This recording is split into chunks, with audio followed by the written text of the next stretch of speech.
Hello, everybody. The soothing sounds of CHU Canada time signal on my first ever real shortwave radio, the DX100. And tonight it's plugged on the W6 LVP loop antenna. So that's going to be interesting. We're going to kind of tune around a little bit with that thing. It's going to be kind of fun. Hello everybody, welcome aboard. This is the Wednesday edition of the Shortwave Radio Show. We are live twice a week.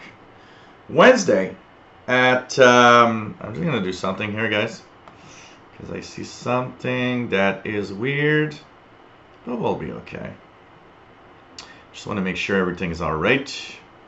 So we are twice a week live on this channel.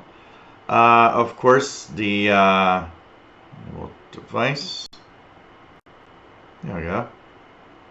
I don't know if this is going to change anything or at this state, but welcome aboard. So we are twice a week, live twice a week. Of course, we are live on Wednesday at 20 UTC. No, not at 20 UTC. At 0 UTC. At 2000 hours Universal Time is Friday. On Wednesdays, we are live at 0 UT. That's 20 hours Eastern Time, or 4 or 8 p.m. Eastern Time, 5 p.m. Pacific. And of course, we are live and hope that you enjoy our show. We are live on Friday at 20 UTC, 4 p.m. Eastern, 1 p.m. Pacific. And we just talk about radio, shortwave radio. My name is Gilles. I'm located in Montreal, Quebec, Canada. And we are live and hope that you enjoy this show, as we are always having a lot of fun tuning the bands. Today we have as a subject the propagation of radio signals on shortwave, depending on season and on the time of day. And of course, it's a complex thing, so we're gonna kind of go slowly as we can, and hopefully you guys will enjoy our show as usual. So nice to see you here, my friends. Always kind of fun. So this is, of course, the show we have every Wednesday. Vodka, 7-Up, and cranberry juice is the drink for tonight. No beer. And of course, the W6 LVP loop, I thought it would be fun, is plugged on my first ever shortwave radio, the Realistic DX100, purchased way back in August of 1982, and that was really, really my main radio for such a long time. It's really, really cool to have that, and really, really nice to have that and work with that. It's really, really cool. Okay.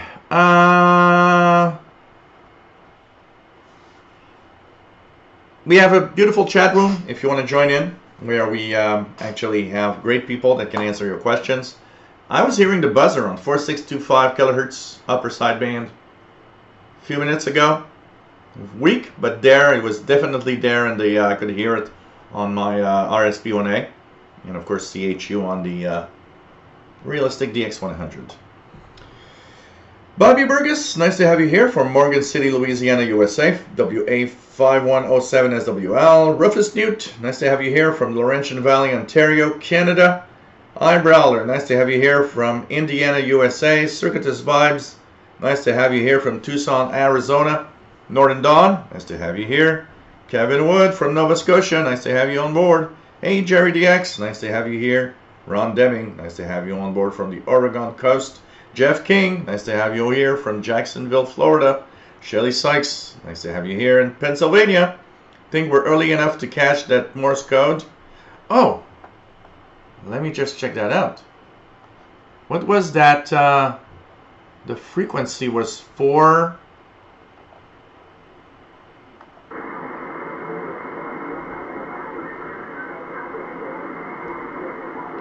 There's some talking of 4618, by the way.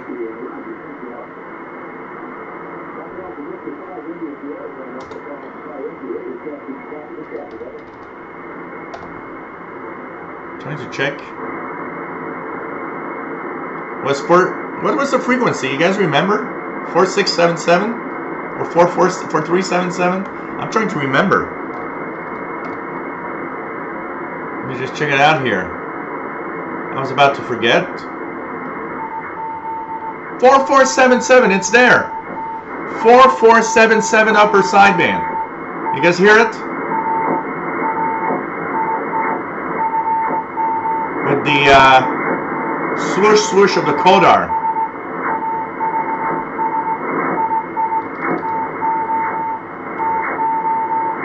Just gonna check out if it sends the same Morse code.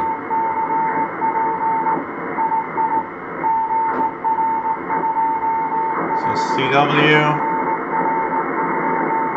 but it's there, 4477.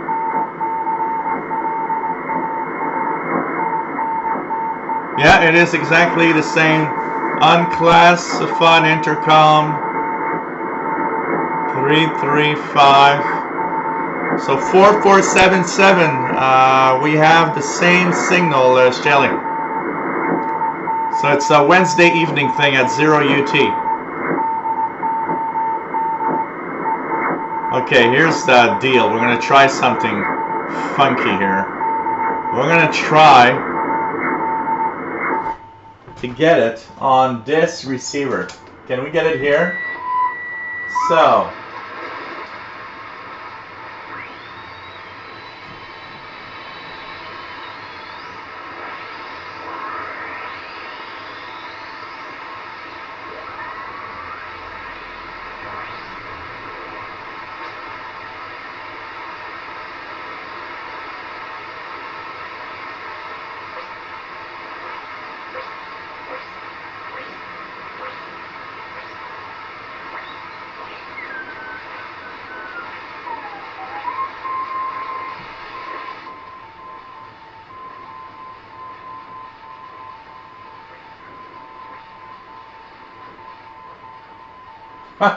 here it is.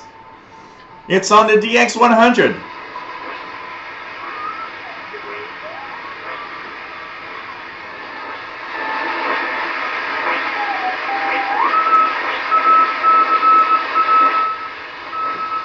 I'm getting it on the DX100.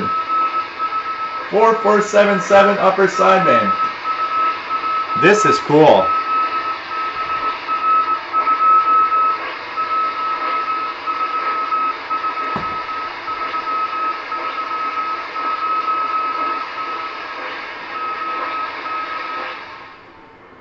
So this is apparently the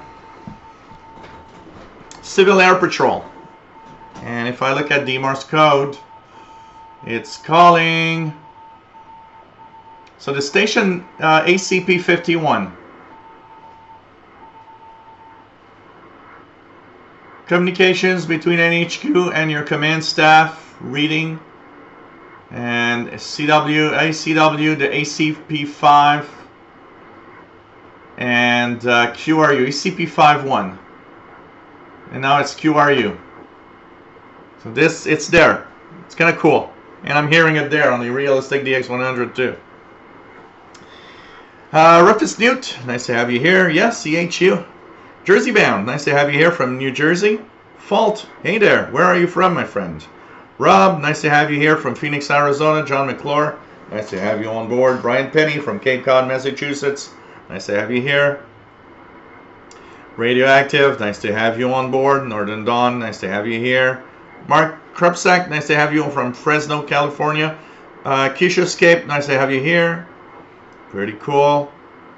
Jerry says, supposed to have some meteor scattered tonight. Keep an eye for 2 meters and 6 meter bands. Ray in Clayton, North Carolina, nice to have you on board from for the Analog Wednesday. Yeah? Jeff Barrett, nice to have you on board. And the producer, Mr. Paul. Keisha Escape says, Asia, could you do another walk in the park video with your Texan PL365 again for this year? Yeah, I will. I will. I wanted to do one today, but I didn't have time. We'll try to do one in the next couple of days. I mean, I've been really busy, but I have to go out with the radios a little bit. I'll try to check out if Saturday I can do it. Am Extra, nice to have you on board. And yeah, the pirate flag is back up. Jeff Barrett, what's the pirate's favorite letter? R. Joey D, nice to have you here, my friend. Man. David Green, nice to have you on board from Iowa. Confession time. Set up a new MLA-30, confirming a strong signal just now from Mali and many clear French Eastern transmitter signals. Hope you're having a great day. Cool. Hope you're having fun with that new MLA-30. It's an amazing antenna. Hollywood One, nice to have you here from New Jersey. And nice to have you here.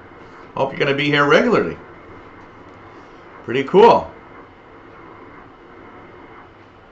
Jeff Barrett says, written in parade voice, hey, you would think it would be hard, but is first love be the sea? Ah, yeah, okay. Okay.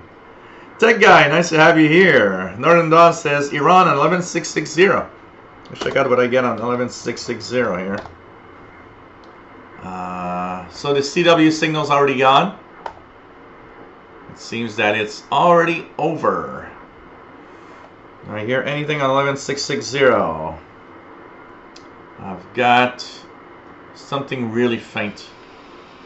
Almost impossible to detect. Here. Rick Sutter, nice to have you here. Tony Ling, nice to have you here. G7TXU. And Nicole, nice to have you on board.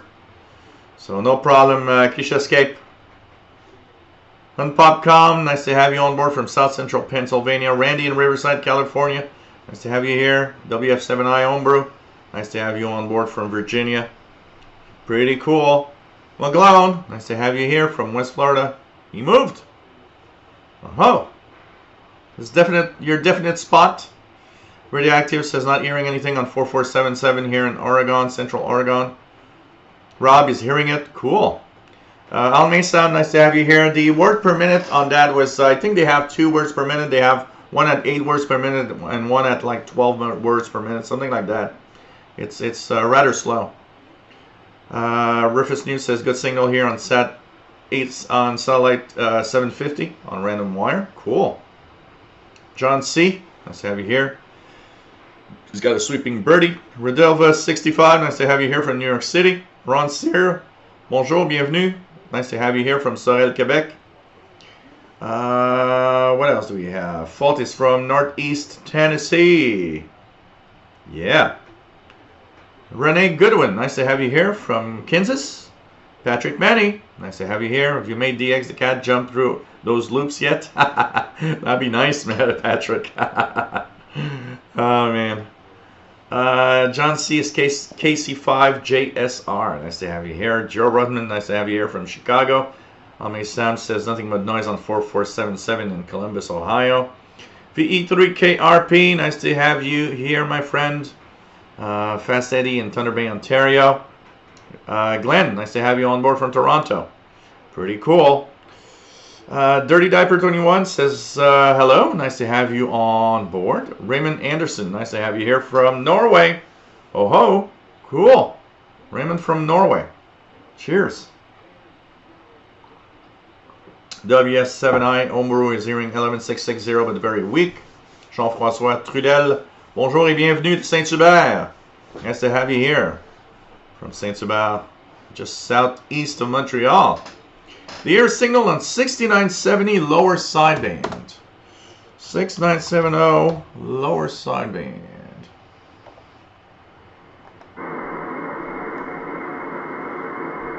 I'm not hearing anything right now. What are you hearing, Radioactive? Mark Bulwer, nice to have you here from, and let us know where you are, Mark. Mark. Purchased a Texan AM200 antenna today for a friend. It's a great little antenna, I gotta say. That loop, the AN200 is this loop here. Pretty cool loop, honestly. Really nice, and really worth it for the price. It really improves a lot on the medium wave reception in portable receivers. I can tell you that. Really good. So nice to have all of you here. So not hearing anything on 6970. I'll just check something here. I was hearing something on earlier.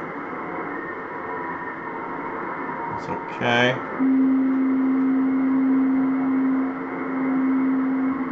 Just checking out what we have. And it's nice to have you on board, everybody. Really cool. This is weird. My laptop fans are going nuts for some reason. Terry Cook, nice to have you here. KF7BQ in Montana. Kevin Woods, 6606CW. I think it's, yeah, it's 6607, actually. It's 4XZ in Israel. Here we go.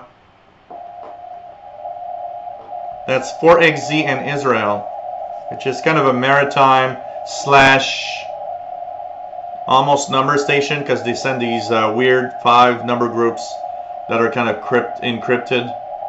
So that's Israel for XZ 6607CW or 6606 upper sideband. Usually comes in pretty much every evening here from Israel. So radioactive hearing, some weak voice, not English. Okay. Lower sideband, often fishermen or people that, something like that. It often happens. Mark is in Charlotte, North Carolina. Nice to have you here. Cool. Brian Penny, where are we going today, Mr. Peabody? KC1HOX, nice to have you here, my friend Glenn. Let's check out if I can get that CW from Israel also here on 6607. So here we're going to have to, the switches are a little scratchy.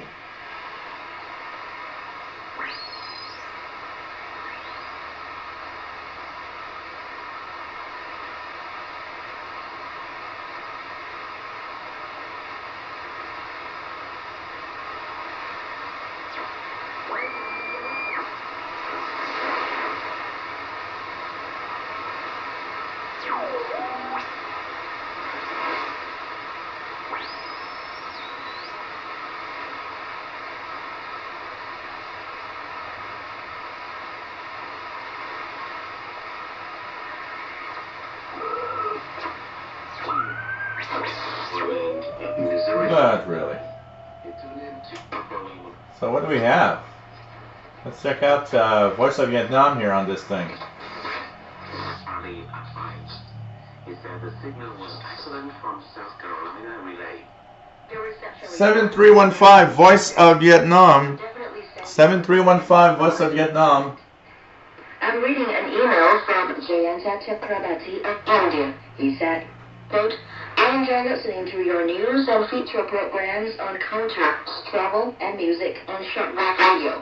Reception quality on 7220 kHz on October the 6th was good, with strong signal strength in this part of northern India, with occasional atmospheric noise. Simple rating was all for us, unquote. He mentioned some details of the program he enjoyed. Quote, the report on the program Memory of Hanoi organized on the anniversary of Hanoi's Liberation Day on October the 10th, 1954 was emotional and informative. I was also delighted to hear about the achievements made by Lai Châu province through sustainable development as it celebrates its 110th anniversary, unquote.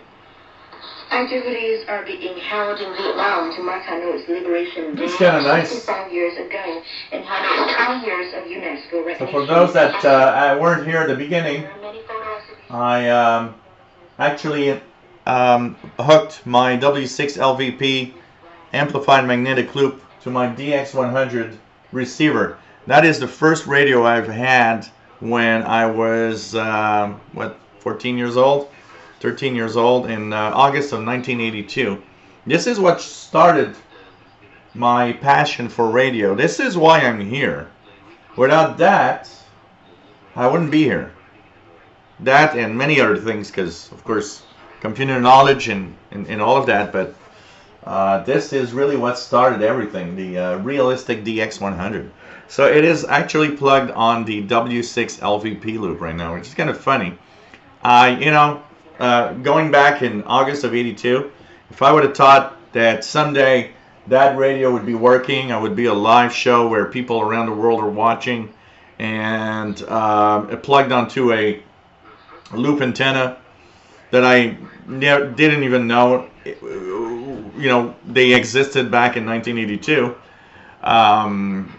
So it's kind of funny, but it's kind of cool to see it works great, and signals are pretty good.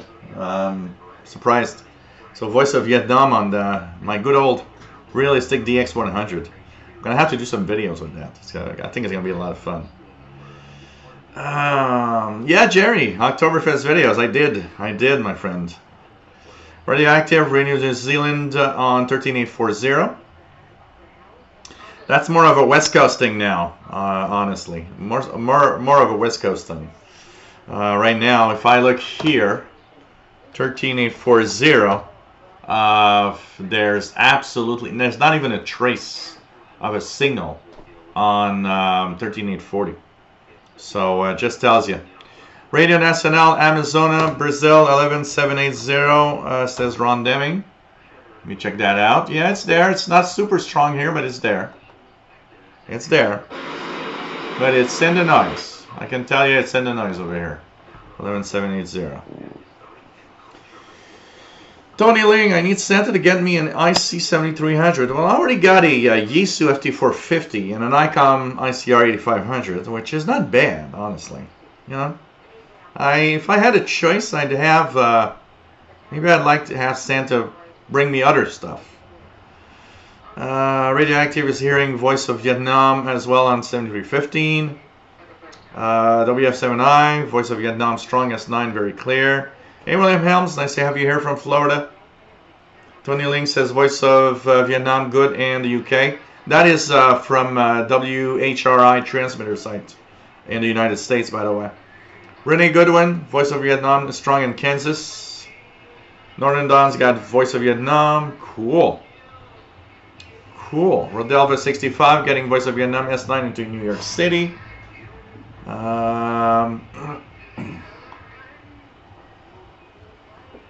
Mike Bulware, is that a Realistic Navajo TRC 432? Absolutely. Absolutely. It's actually functional.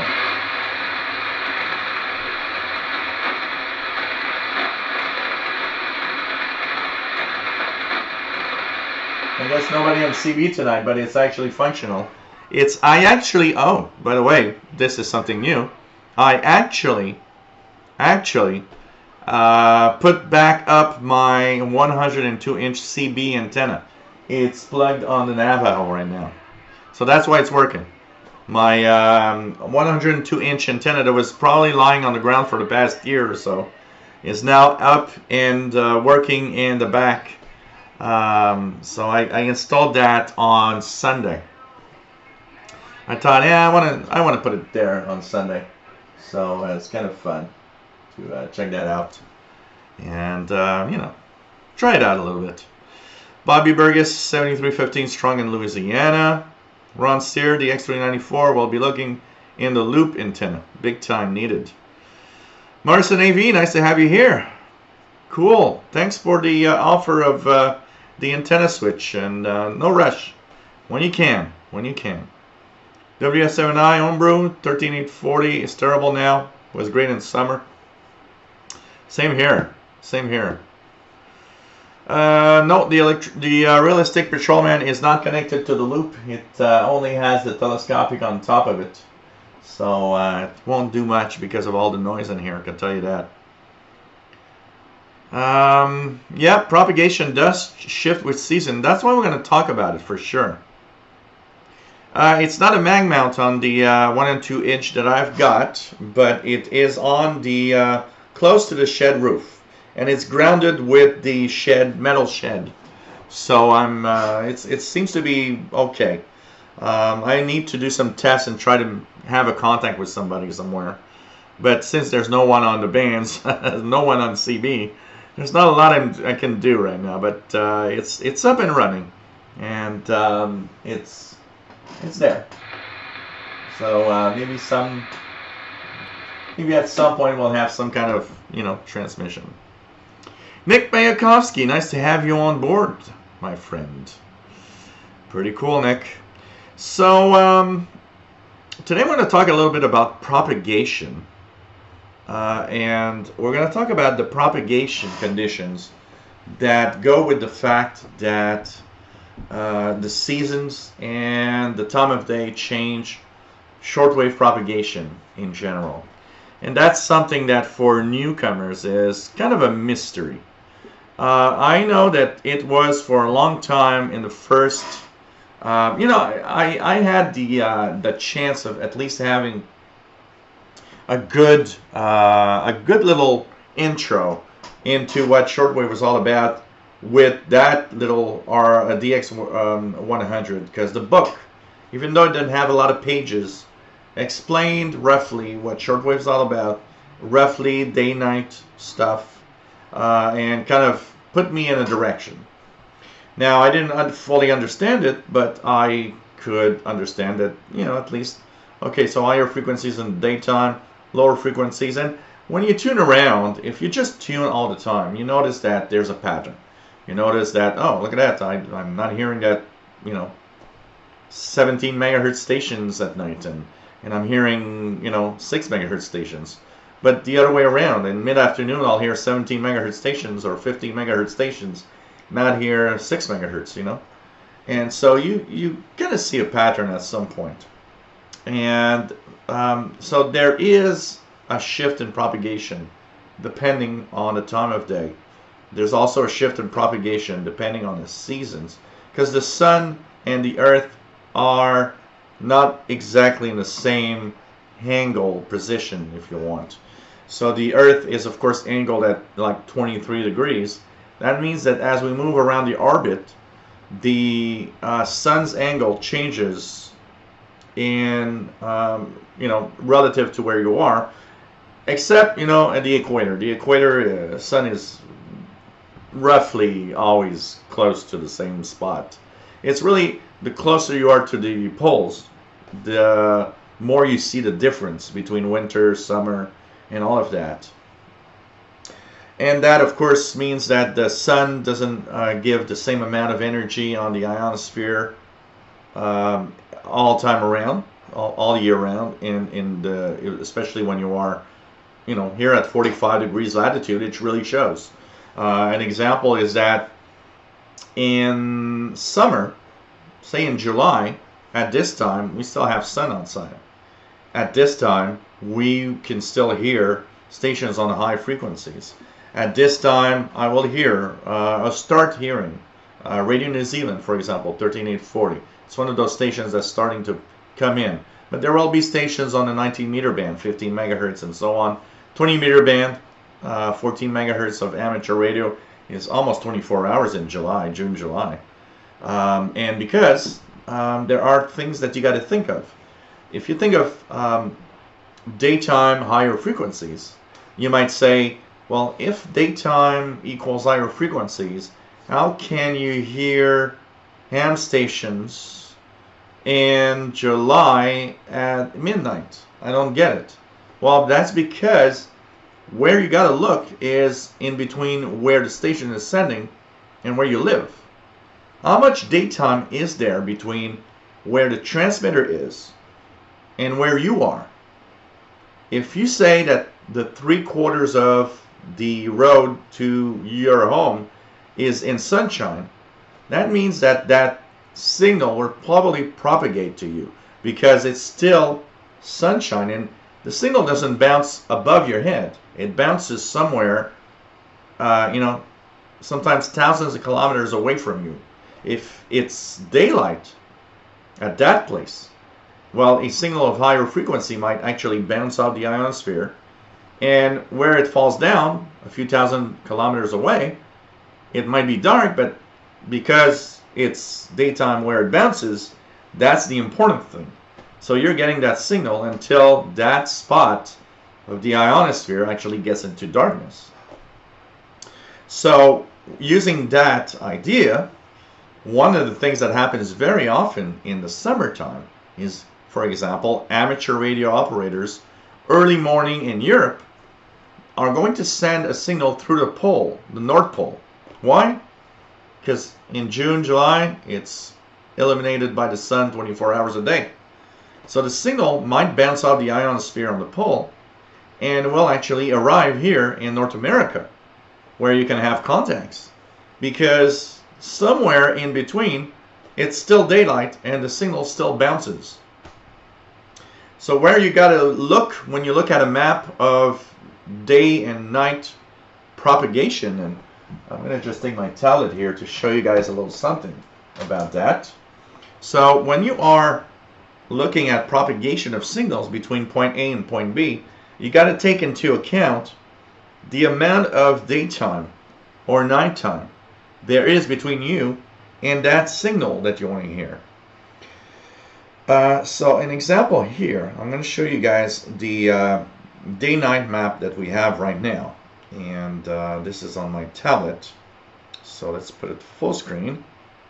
So this is what it looks like right now around the Earth. So this is where daytime and nighttime is right now. So you can see that the west coast of North America is still in sunshine, but a big chunk of it is now in darkness. So an example, if you want to hear a signal from Europe into North America, well, it's total darkness between both parts. That means we're going to have to use a low frequency. But if a signal is coming in from, say, the Pacific area, it could probably, if it bounces off the ionosphere on the sunlit side, it can still propagate quite into in North America, because their sunshine is still not that far away. They're still part of North America, still in their sunshine. So, you got to look at that. You got to kind of figure out the amount of daytime and the amount of nighttime in between where you are and the signal. And, of course, I was talking about seasons. So in the seasons, if, for example, I told you that 20 meters is open in the summertime, in July, because it bounces off the North Pole, well, at this time of year, the North Pole is now pretty much in darkness. It's going to be there in darkness for the next few months. So you can't use that anymore. That means that the same trick you could use for 20 meters in July, it's not going to work in October or November most of the time. It's not going to work in December. Why? Because there's no light, there's no path of sunshine between Europe and North America. So if you want to reach North America at this time of year, you're going to have to lower the frequency you're using. A lot of stations are going to be using 40 meters. Some might be using 80 meters, 7 megahertz, 3 megahertz. Why? Because we're in the darkness path, so it's going to be lower frequencies, of course. So we're going to continue on that discussion, as now I'm just going to check out a little bit more about the chat room, who is around the chat room right now. Okay, Danny Shortwave Radio DX, nice to have you on board from cloudy and cool Yonkers, New York. Here was cool, but about in the 60s today. AWS7I says HTJB6050 coming in. Let's check it out here. Yeah, it's there. I've heard it better, but it's not too bad. There's some music right now, 6050. The only frequency you can hear direct from Ecuador now. Sugadas Vibe says, glad to hear more about propagation, wondering how living in the desert southwest affects my shortwave listening. Well, it's, there's a few things also that we'll talk about propagation here that are positional. Where you live around the planet, we're not all equal in here. There are two places where a lot of people, and as far back as I can remember, honestly, people were complaining about propagation. Australia, it's kind of an isolated place, and the west coast of North America has always complained a little bit about the signals they get from Europe. So where you are, it depends, you know, it's like there are more signals to listen to on shortwave in Europe, for example. If you're in China, there's like tons of signals. Depending on where you are, we're not all equal, and there are less or more signals for sure. Prasad Asaldekar, nice to have you on board, my friend, from India. Pretty cool. Pretty cool. Nice to have you here, my friend. Let me just check everything all right. Not missing on anybody.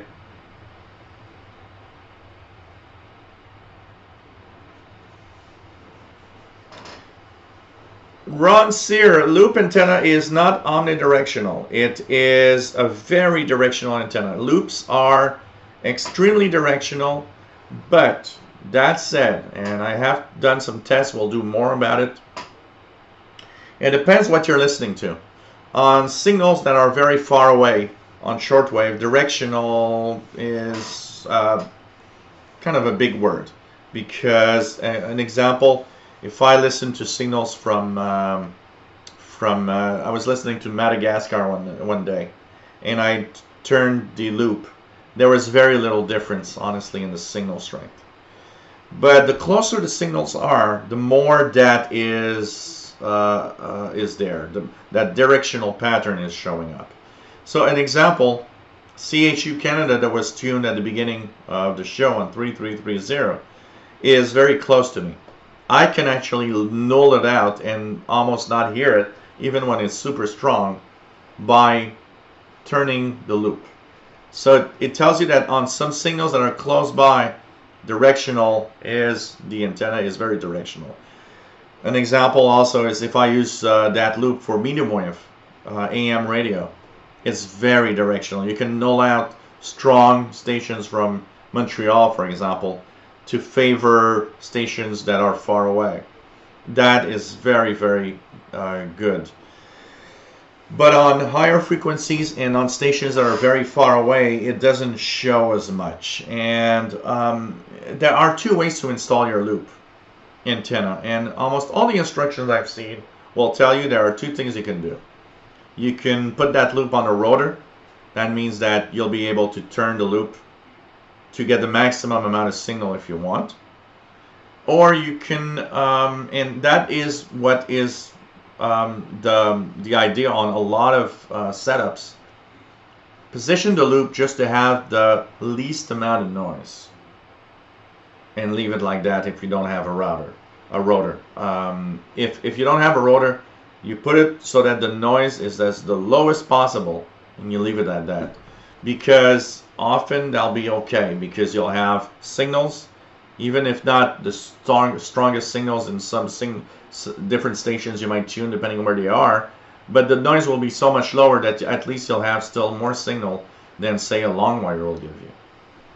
So there are two ways. Mine will be this winter pretty much on the lowest noise setting. That means that they are actually in a position where lowest noise is here, this is how they are going to stay. And so they're oriented right now kind of northeast, southwest is pretty much how they are oriented. Both loops are on the same balcony on each end, which is what, about, I don't know, 12 feet apart, 12, 15 feet apart maybe. They are oriented in the same direction. And that's the best that I have for signals, actually. And that's the lowest noise that I've got here. Joey D says, I was tuning into some California-based web SDR. Looks like a few were offline from the power outages. Yeah, there was a big power outage in California. Wednesdays is my day of tuning in some of the webcasts, tech webcasts and web shows that I actually like to watch. And they're all pretty much all based on in California, and all of them were offline today. So there's some kind of big power outage over there from what I see. Robert Page, nice to have you on board, my friend, Page Master, KC5VOY, WA5136SWL from the email. It's nice to have you on board. Robert Page says going over the pole is also called a short pat, not going over it called long pat. You're correct about the short pat. So yes, absolutely, because you do have a shorter pat in doing this. There's also that advantage. And there's a thing about propagation that is often seen, and the way propagation works, and of course of the distances. So going through the pole, for example, is short pat, because it's actually less of a distance than actually going through the Atlantic Ocean. And one of the things that is also interesting is that east-west signals on shortwave tend to propagate less well than north-south signals. So that's why you might say, hey, I always hear that station from Brazil, but how come I don't hear that station from Europe? You know, I don't understand it. Well, east-west and north-south signals don't propagate as well. So here's Mr. Paul for you guys. Mr. Paul the cat saying hi to everybody. Hey, Paul. Yeah, he's putting his head there. Does it smell good? So Mr. Paul saying hello to everybody. He's been hanging around we got a new neighbor downstairs in the basement, and she already has a cat. And I've noticed that she has been letting Paul in from time to time, because I noticed that a few times Paul was actually coming out of there when he would actually come up in the morning. I was like, okay. Hey, Mr. Paul, how are you? Yes, I know, it's love at first sight between you and me and my big belly. So anyways, it's kind of funny. So Mr. Paul, for your enjoyment. What else do we have? McGlone says, I cannot get any shortwave or airband on my PL680, very distorted. That is weird. Is it now like that and was okay before, McGlone? Because it should be pretty good. My PL680 is really good. Tony Ling, good night. G7TXU. And stay safe.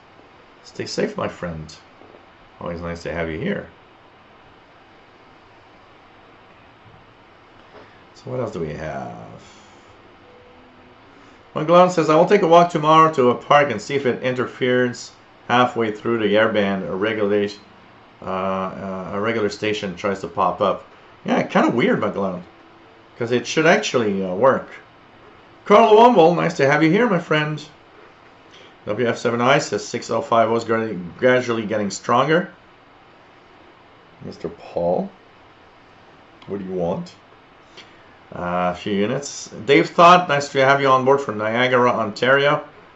Prasad Asaldekar says, I understand that frequencies above certain megahertz propagate better at certain time and below certain megahertz at other. Can you please throw some light on it? Okay, so I'll just go through the chat quickly to go to the end, and we'll talk about that, because there is a pattern through the day, of course, absolutely. 6270. 6270. No, that can be ham radio operators. Let me check if I hear something here.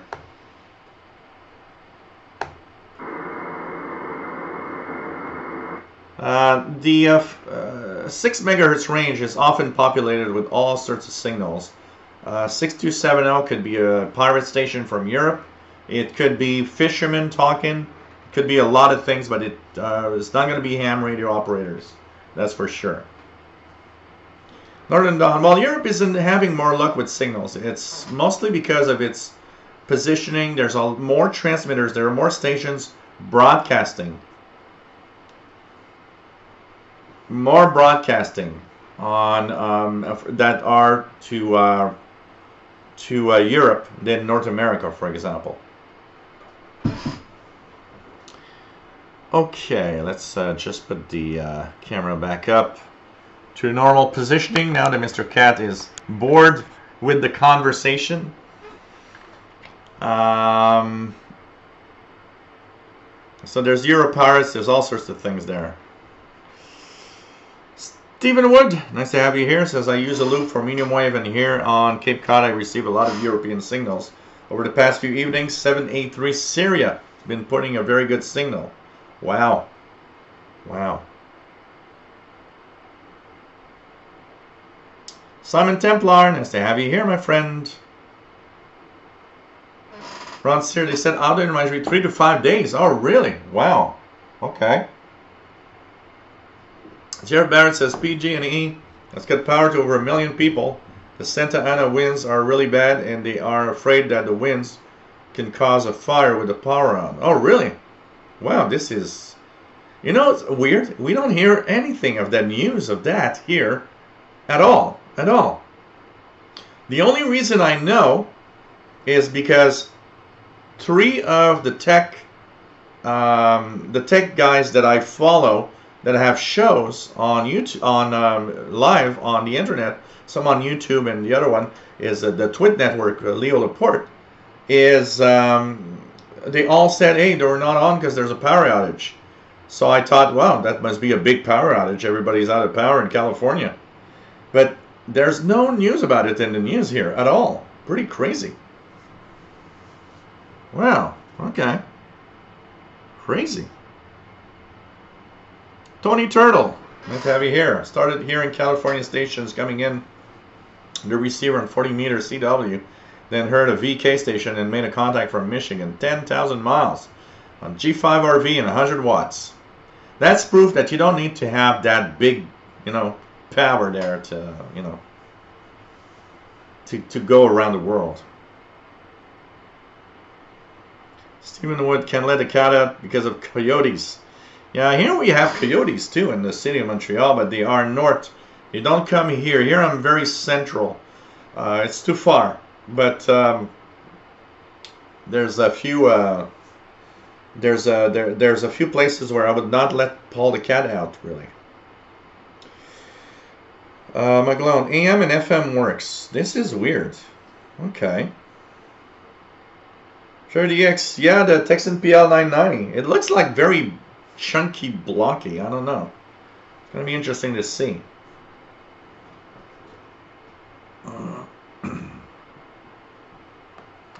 WF7I Homebrew is rearing some CW 5346.5 hams on the 60 meter band. Cool. Anything else? Tina Smith, nice to have you on board from Mississippi. Like all the radios behind you. Johnny DXer, nice to have you here, my friend. W3JMC, nice to have you on board. And I hope you're going to be here regular on the Wednesday shows. So, as our friend from India was asking about frequencies and how they change through the day, and not just a day, there's 2 things that will actually influence the frequencies that you use throughout a day in broadcasting. So, first of all, you got to understand that the ionosphere isn't equal all 24 hours. And the ionosphere is that region of the atmosphere about 100 miles above your head that actually bounces signals that you're listening to. And the higher the frequency you're listening to, the more energy, the more energized the ionosphere needs to be in order to bounce a signal. So that means that if it's not ionized enough, a signal on a higher frequency on shortwave will actually go through and waste into space. So Brother Stare might be, for example, annoying aliens somewhere light years from now, because somebody put a transmitter on 21 megahertz and the maximum usable frequency wasn't high enough, And so some alien somewhere is receiving some brother stare stuff, and you wonder why they don't come and visit us anymore. So anyways, the higher the frequency you use, the more ionized the layers of the ionosphere need to be. So there are two things that ionize the ionosphere. One is, well, more than two, but let's make it simple. The first is solar radiation. So when the sun is up, there's more ionization of the ionosphere. It actually splits into different layers when the sun is up. At nighttime, the layers actually all get into one layer, and that's it.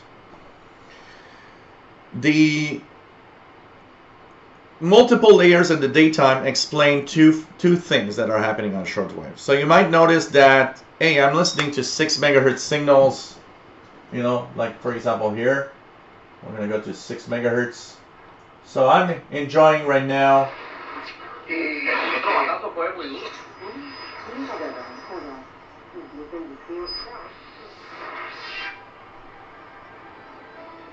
Let me just check out here. So this is Channel Radio International, for example, right here. So there's some signals on 6 megahertz, and that's what you're hearing there. There's a few, quite a few strong ones too. But you might be wondering, why is there so many strong signals in the evening when it's dark on that band, and almost nothing, if even nothing, to be heard and at noon? Isn't that propagating the same? Well, it actually has one thing that is happening, is that in the daytime, when the sun is up, the ionosphere splits into 3 layers. The D layer, the F1 and F2 layer. Some technical books will tell you there's an E layer. But I believe the E layer is what we refer to as F1 in other books. But whatever you've read, the important thing is not the name of the layers. The important thing is to know that there are at least 3 layers that actually exist on the ionosphere when the sun is up. The D layer is the problem that creates the 6 megahertz frequency not propagating. The D layer, when it actually exists, it absorbs lower frequencies.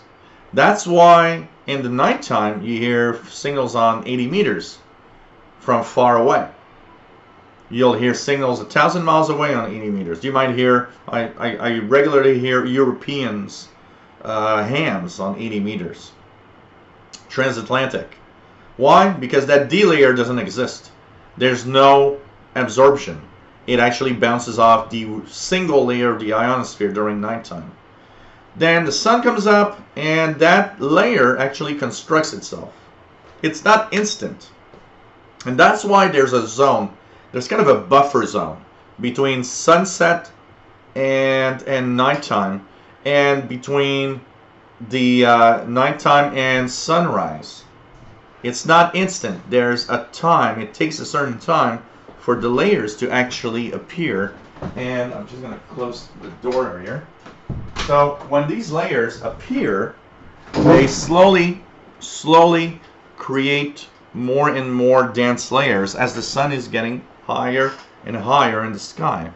So what you'll see is fading signals as time goes by, or the other way around, a signal that's very weak but that's getting stronger and stronger as time goes by, because the layers either construct themselves, or when the sun sets, the layers will actually, the D layer for example, will slowly disintegrate and become one major layer. The 3 layers become one layer at night. So these propagate different signals. What is responsible for higher frequencies to actually propagate is the F layers. So 19 meter band, for example, 15 megahertz, 17 meter band, 17 megahertz, sorry. Ham bands, say the 15 meter ham band, 21 megahertz. These rely on daytime F layer propagation. 10 meter band is totally dependent on the F layer. When you go higher in frequency, what you need to know is that your bouncing in the ionosphere is higher.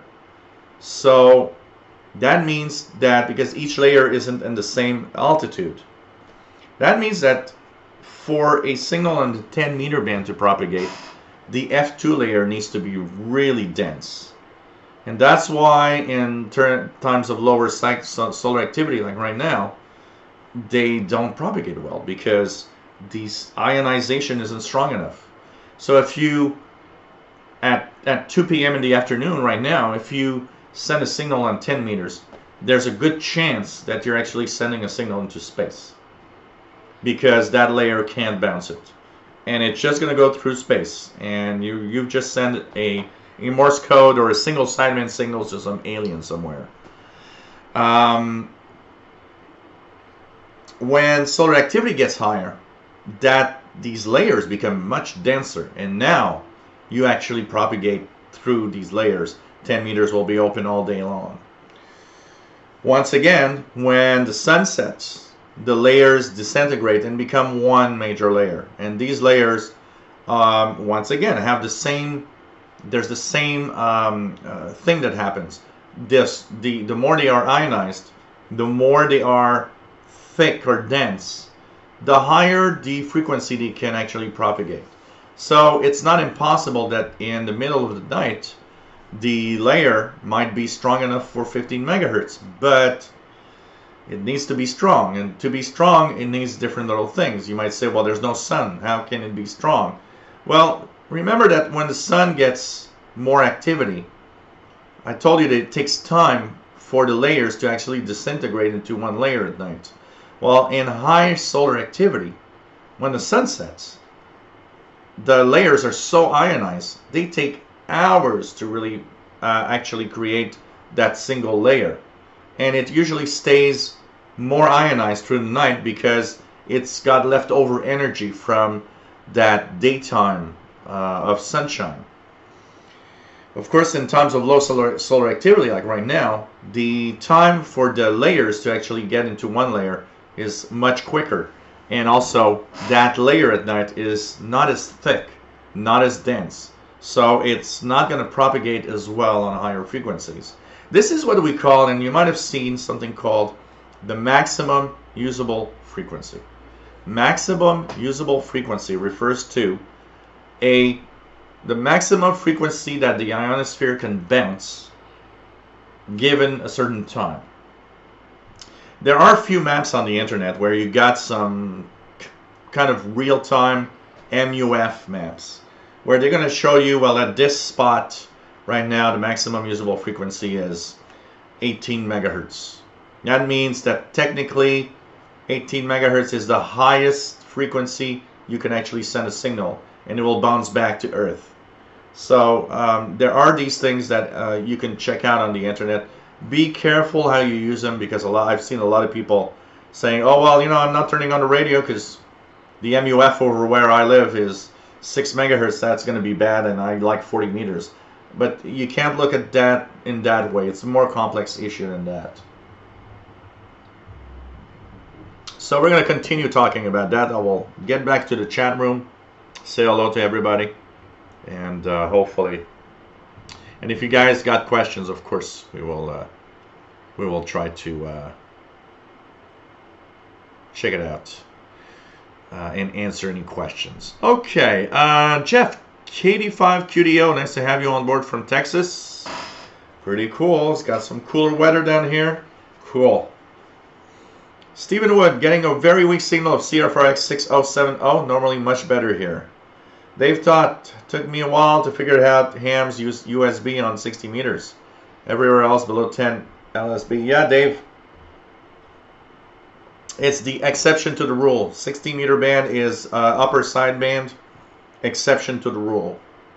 For the rest, yes, below 10, they're on lower sideband.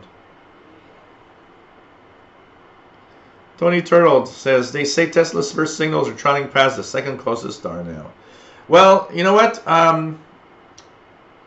We've been broadcasting in the VHF range for, what? At least we're in 2019.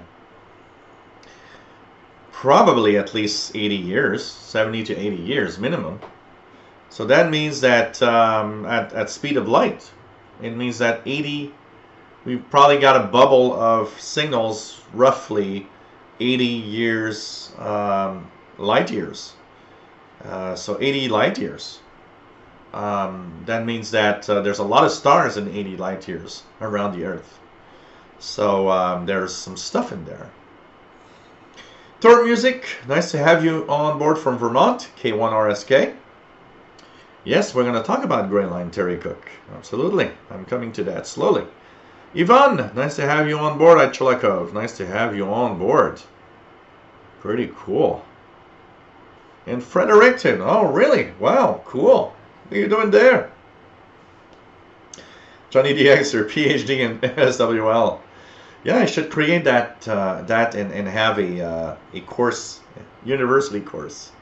Jeff Barrett, yeah, Contact, great movie. I love that movie. I love the movie because it has a lot of reference to radio. It has reference to radio, amateur radio and stuff. It has reference to, you know, listening to aliens. I mean, come on. We all would like to hear something coming from outer space somewhere, you know, honestly. And it also reaches another thing. I like space, I like science, I like astronomy. So all of that together, that movie has everything together. For geeks like me, at least, for sure. Go ahead, 9570 in Toronto with some pretty heavy fading. Yeah, that's China Radio. 9570, here's here. Yeah, it's here. It's not very strong. I don't know if I can hear it here. 9 megahertz. Let's check it out.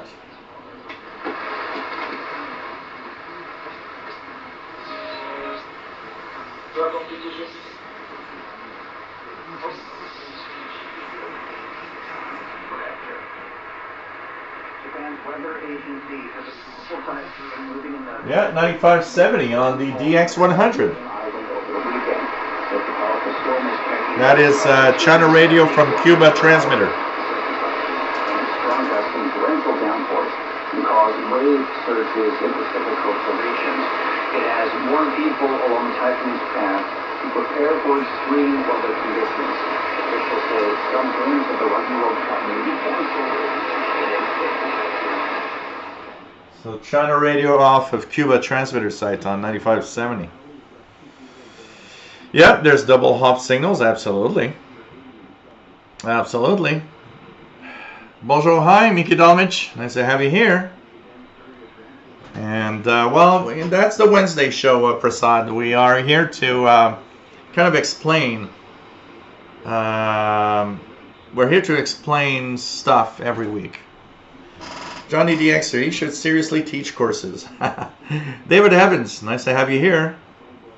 Nick Mayakovsky, even at their maximum ionization, these layers are not 100% reflective. Some signal always escapes into space.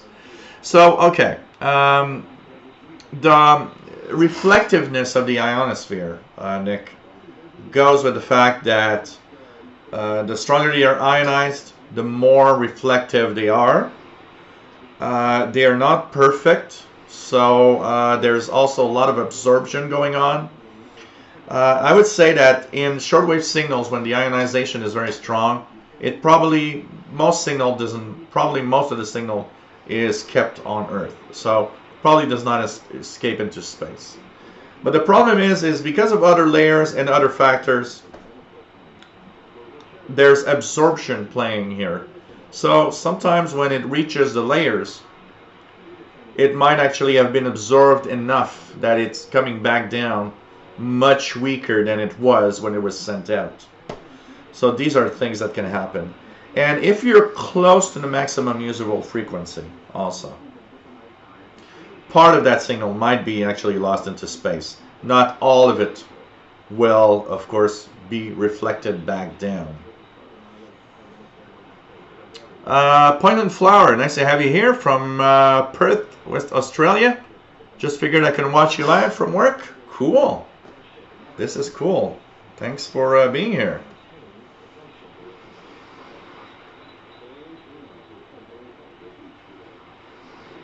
William, nobody likes Shortwave's attack. Live in Nathan, nice to have you here. 4Z1008 SWL, nice to have you on board from Israel. At the beginning of the show, we heard that CW signal from Israel, actually. Nice to have you here. WF799570, quite loud. Tony Turtle, yeah, we're going to check that out. We're going to talk about that, signals and how they bounce and everything too. Jean-Marc Litz, nice to have you on board, my friend. WF7I, I would fire up my DX100, but recently the mechanical tuning assembly froze up. The string isn't rotating the internal tuner wheel. Need to open it. Yeah, it might be just the tuner wheel that's frozen. One of my WF7I, one of my okay, so I don't know how long you've owned a DX100, but that tube. So you notice it's a tube inside that turns. Actually, as you use the radio, it actually probably slips very slowly. So you see that your radio is actually out of alignment more and more. And what I would do is I would open the back of the DX100 when I noticed that it was really, really out of tune. And I would tune WWV. I would actually hold the string with my fingers and push the tube into place until the line here is aligned with WWV. So if I would actually tune 15 megahertz, I would actually tune WWV and I would see how off it is, and I would force the tube into place so that 15 megahertz aligns with the line, and then I would be okay for, you know, like 3 or 4 months. And every 3 or 4 months I would open the radio and do that again to make sure that it would be back in tune, because if I had never done that, it probably would be like 5 megahertz off by the time. It's just so funny. And a friend of mine that had the same radio, at one point we were talking about that, and he was saying, oh, look how off my display is. And I said, oh, I'm going to fix it. I removed the screws, and I remember showing him, he just old everything and just force the tube into the position, and then it's going to be okay. So that was my quick fix. My quick fix. Oh man. Oh God.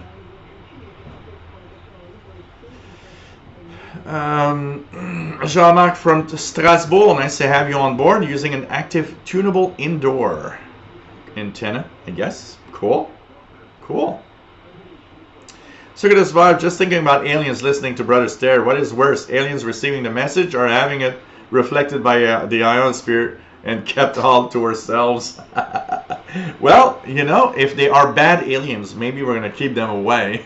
You know, like in Aliens, the movie, if they are like that, if these are the types of aliens that are looking at Earth, maybe Brother Scare is going to keep them away. WF7I on as far as you have early 80s. Yep, that string slips. Done the older tube thing too. But when I get WWV lined up, the other oh well, you know, that's also typical of analog radios of the time.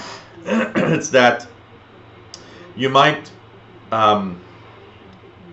tune perfectly at one end of a frequency range, but the alignment is off when you're at the other end of the scale. That's typical of those radios of the time. Ray Lyle, nice to have you here from Southern Illinois, WA9211 SWL. So, our Brother Scare is an alien, so. Oh, man. So, anyways, as we continue talking about this, so the ionosphere is not ionized the same all day. It depends on solar activity. The higher the solar activity, the more ionization. So higher frequencies can propagate. There are times when that can actually be broken. So when there's geomagnetic storms, for example, what happens there? A lot more absorption. That's why signals get weak. Not necessarily because there's no ionosphere. It's because there's a lot more absorption. And that makes it very, very different. But signals that you listen to make more than one hop. Most of them are one hop, but the Earth is also reflective. So think of shortwave signals as a light beam, and think about the Earth and about the ionosphere as mirrors. So you angle your signal, it will angle and reach the mirror and fall down further away. Actually, shortwave broadcasters use that trick. So when a European broadcaster wants to send a signal to North America, what they will do is angle that antenna. So that antenna, you want to put it at a certain angle to make as much distance as possible with a minimum of loss of signal and minimum bounces, because every bounce you get weaker all the time. Okay? There's actually a equation. It's not just the absorption, because there's absorption, but in physics, every time the signal travels a certain distance, it actually is 4 times weaker every time it doubles that distance. So every time a signal doubles the distance, it's 4 times weaker. And that is all the time. So you get the drift that at some point it gets so weak that it's impossible to listen to. Imagine the Voyager spacecraft that are billions of kilometers away. They send out a 5-watt signal to Earth. Imagine how weak that signal must be when it gets here. They actually need to use computers, very, very powerful computers, to actually dish out that signal from the noise. So imagine the processing they do here. So you don't want to do too many bounces. Technically, you want to do 1 bounce if possible. So you will angle your transmission for maximum bounce possible. Also, there's a thing that happens there. It also means that very often when you angle your transmission, instead of sending it right up, there's a little less absorption that can happen. More of that signal sometimes bounces back. But also, the longer the path between point A and point B, the more you got to look at, okay, is it daytime somewhere in there? Is it nighttime everywhere? That's very, very important to look at, and they choose a frequency accordingly. Of course, signals from really far away. So when you listen to, when we used to listen to Radio Australia, of course, that was not most of those were not 1 bounce. To North America, it was probably at least 2 bounces, or if not more. When well chosen, signals can really, really propagate very, very far. There's one thing that enhances propagation quite a lot, and it's something called the gray line. What's the gray line? So let's go back here to our little map. So when you look at this day-night map, okay, the edges where daytime and nighttime actually touch, that is what we call gray line. In that area, so let's make it a little bigger here. So that's the area where the sun is either setting. So here on the West Coast, for example, it's setting, or it's actually the region where the sun might actually be rising. So let's go on the other side of the map here. So look at the gray line here on the other part of where. So here the sun is actually rising, and so our friend in India right now that is watching is in sunshine, for example. So that has a very particular, a very peculiar thing. That is where the ionosphere is reorganizing itself. So as we move on from day to night, or night today, that part of the ionosphere is very, very special. It actually propagates signals very, very well. And that's why we sometimes will look at that map and we'll say, okay, I'm trying to get a signal from, say, Korea to North America. Well, you'll follow that border between daylight and nighttime, which is a gray line, and see when they actually match. When am I in the gray line and North Korea in the gray line also at the same time? Does that happen? If it does, that is often a time when certain frequencies will propagate really well to an area. So gray line propagation is something you want to look at, because a lot of the times when you think about, oh, you know, at that period of time, I always at this period of the year, I always listen to that country, and it always comes in clear, and I don't know why I don't get it after the other times. Well, that's possibly gray line propagation. Gray line is an amazing part of propagation. You got to look at it, and it changes through the year because the sun is at an angle on the earth. We are, you know, angled at 23 degrees. So the gray line isn't the same month after month. It changes. And that means you got to look at that, because gray line can bring some amazing propagation from certain areas around the world. So you got to follow that and see at any time when the sun sets or when the sun rises, look at the map and say, okay, where is it setting or rising also at the same time that I'm there? Well, that path might be very interesting for propagation of signals. Oh, man. Okay. Ivan brought his W6LVP loop to a hotel, and it works pretty good, cutting the massive RF interference. Oh, cool. Have you been doing a lot of DXing? John McClure, nice to have you here from the planet Orc. Oh, man. Well, you know, Tony Turtle, there's a lot. This universe is huge. I'm pretty sure there's some life out there. Rufus Newt, a very fine rub on tuning dial strings with a violin. Rosen works wonders. Okay. Terry Cook, refraction also rotates polarization. Polarity becomes elliptical. There's a lot of things happening, I can tell you. Ray Lyle, 60 through 25, pretty good tonight. I hear signals all over. Even hearing New Zealand on 13840. Not strong, but I can hear it. Cool. Max said strong. Nice to have you on board, my friend. Circuitous vibes. So the propagation of the internet has really been revolutionary for global communications. Less reliance on fickle ionosphere and having to point signals in the right directions in time.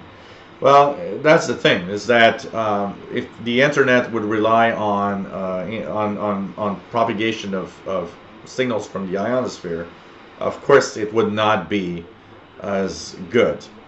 And so Redelweb 65, take care, my friend. Have a great night, and see you Friday maybe at 20 UTC. So you know, that's why we actually Circuitous Vibes have created different ways of sending information, starting with the telegraph, where they put underground, or not underground, but undersea cables. Why? Because instead of relying on ionosphere and radio transmitters, where sometimes it might not propagate, they actually now relied on cables that they put under the water, that are, of course, always working and always okay, or pretty much. So there's no reliance on propagation of signals there. You know, the internet, 80% of the internet is from underwater cable. 80%, you know, you guys are watching this stream. If you're out of North America, 90% of all the video stream right now is going through undersea cable. A lot of people think that the satellites are used for the internet. Actually, satellite communication is so expensive that the majority of communications from internet, the majority of what we see when we look at stuff on the internet, is actually going through under the sea cables in the Pacific Ocean, in the Atlantic Ocean, and there is no more than 10 or 15% of all of that actually going through satellites. Also,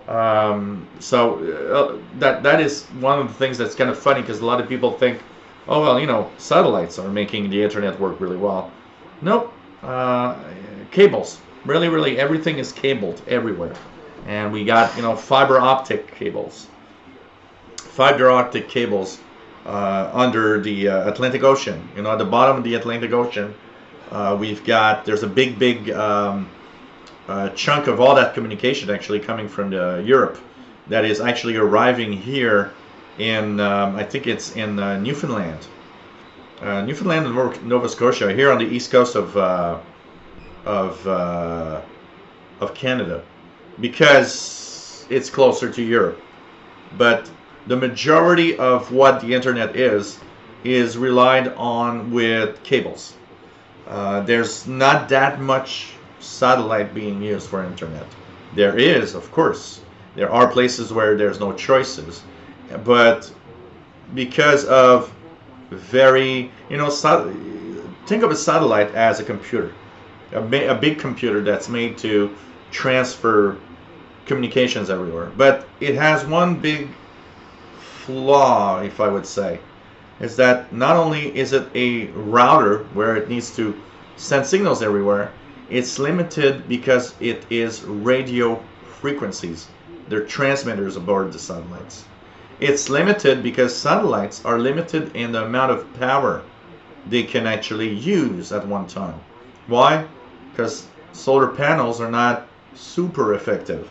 They are good, but there's a limit to what satellites can actually send out in data at the same time.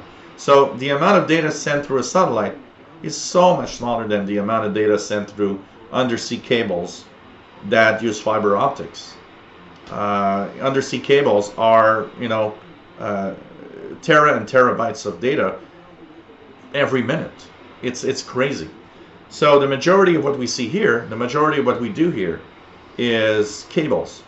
And of course, as time went by, there was a need for something else than, you know, ionosphere and signals from the ionosphere, because that's the way that we understood. One thing about the ionosphere is that in certain times it isn't reliable, and, you know, part of that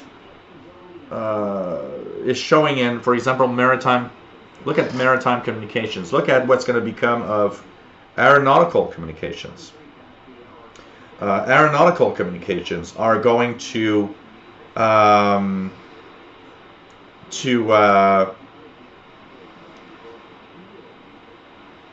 be removed eventually off shortwave because of the fact that it's not super reliable. How many times you've listened to air traffic control on shortwave that has difficulty communicating with a plane?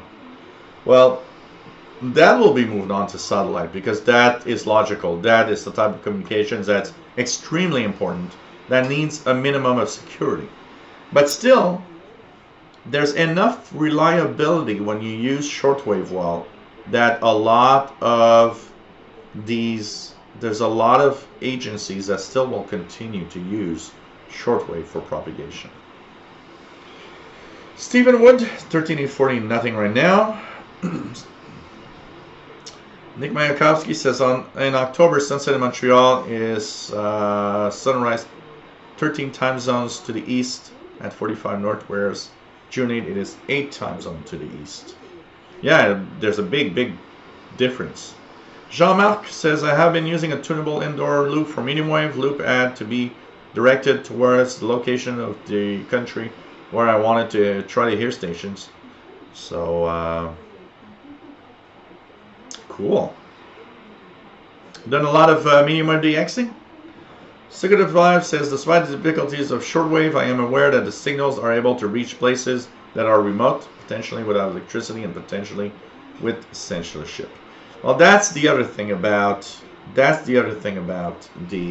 shortwave signals, is that you got to think, you don't have to go very far.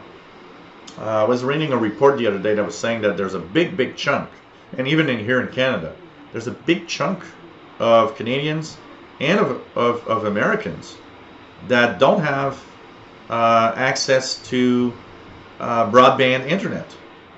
There are people in North America, and more than you think, quite a lot of them, in rural areas that would not be able to watch this live show.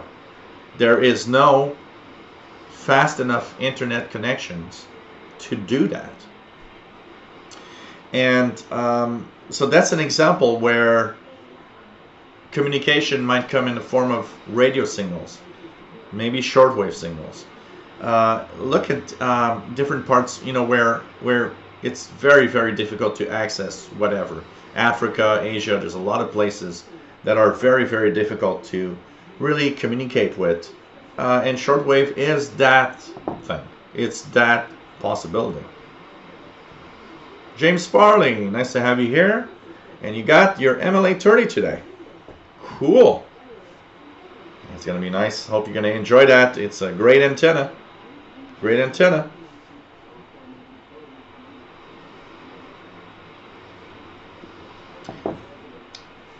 Well, Tony Turtle, the problem with the internet is not that necessarily someone will cut the cables.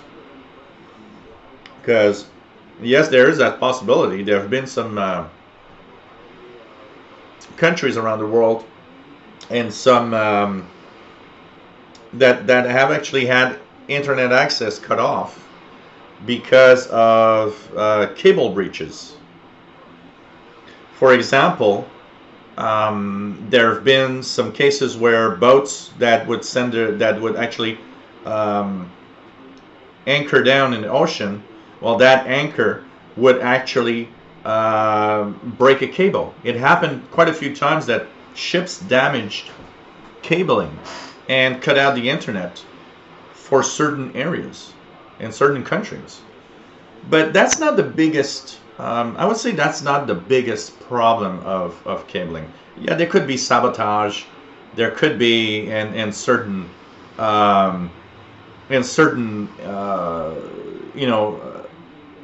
moments where a war, for example, maybe we could probably send a bomb or drop bombs or whatever on whatever infrastructure that would actually send communications all around. But look at what's happening around the world, and that's why I always talk about shortwave as a very important thing.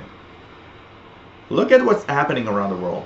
Look at every countries that are in turmoil and where population might start, just wanting to have freedom or whatever. What is happening in general? There's no sabotage. There's no cutting of cables. There's one thing important. Every country around the world has the on-off switch for a type of communication. The internet is cabled. The internet comes into Canada, comes to the United States, comes to the UK, comes to whatever country you live in, through connectivity through routers and hubs, and there's data centers. Well, all of these are interconnected and can easily be turned off or switched off for an amount of time by any government. So shortwave is important because you can't turn off shortwave. Why is shortwave still so important in certain areas?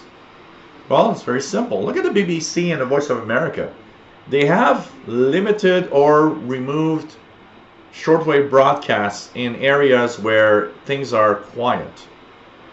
Broadcasters aren't interested in North America in general. Why? Because there's nothing really going wrong here. Well, yeah, there's a lot of things going wrong here, but that's not what we're talking about. What we're talking about is that generally we still have access to a certain amount of news. And what's interesting here is that a lot of the countries where population started, going to the streets, what happened? They cut off the cell phones. They cut off the internet, the text messaging. Well, the only way to actually increase and have knowledge of what's happening is shortwave. You can't cut it off. You can jam it.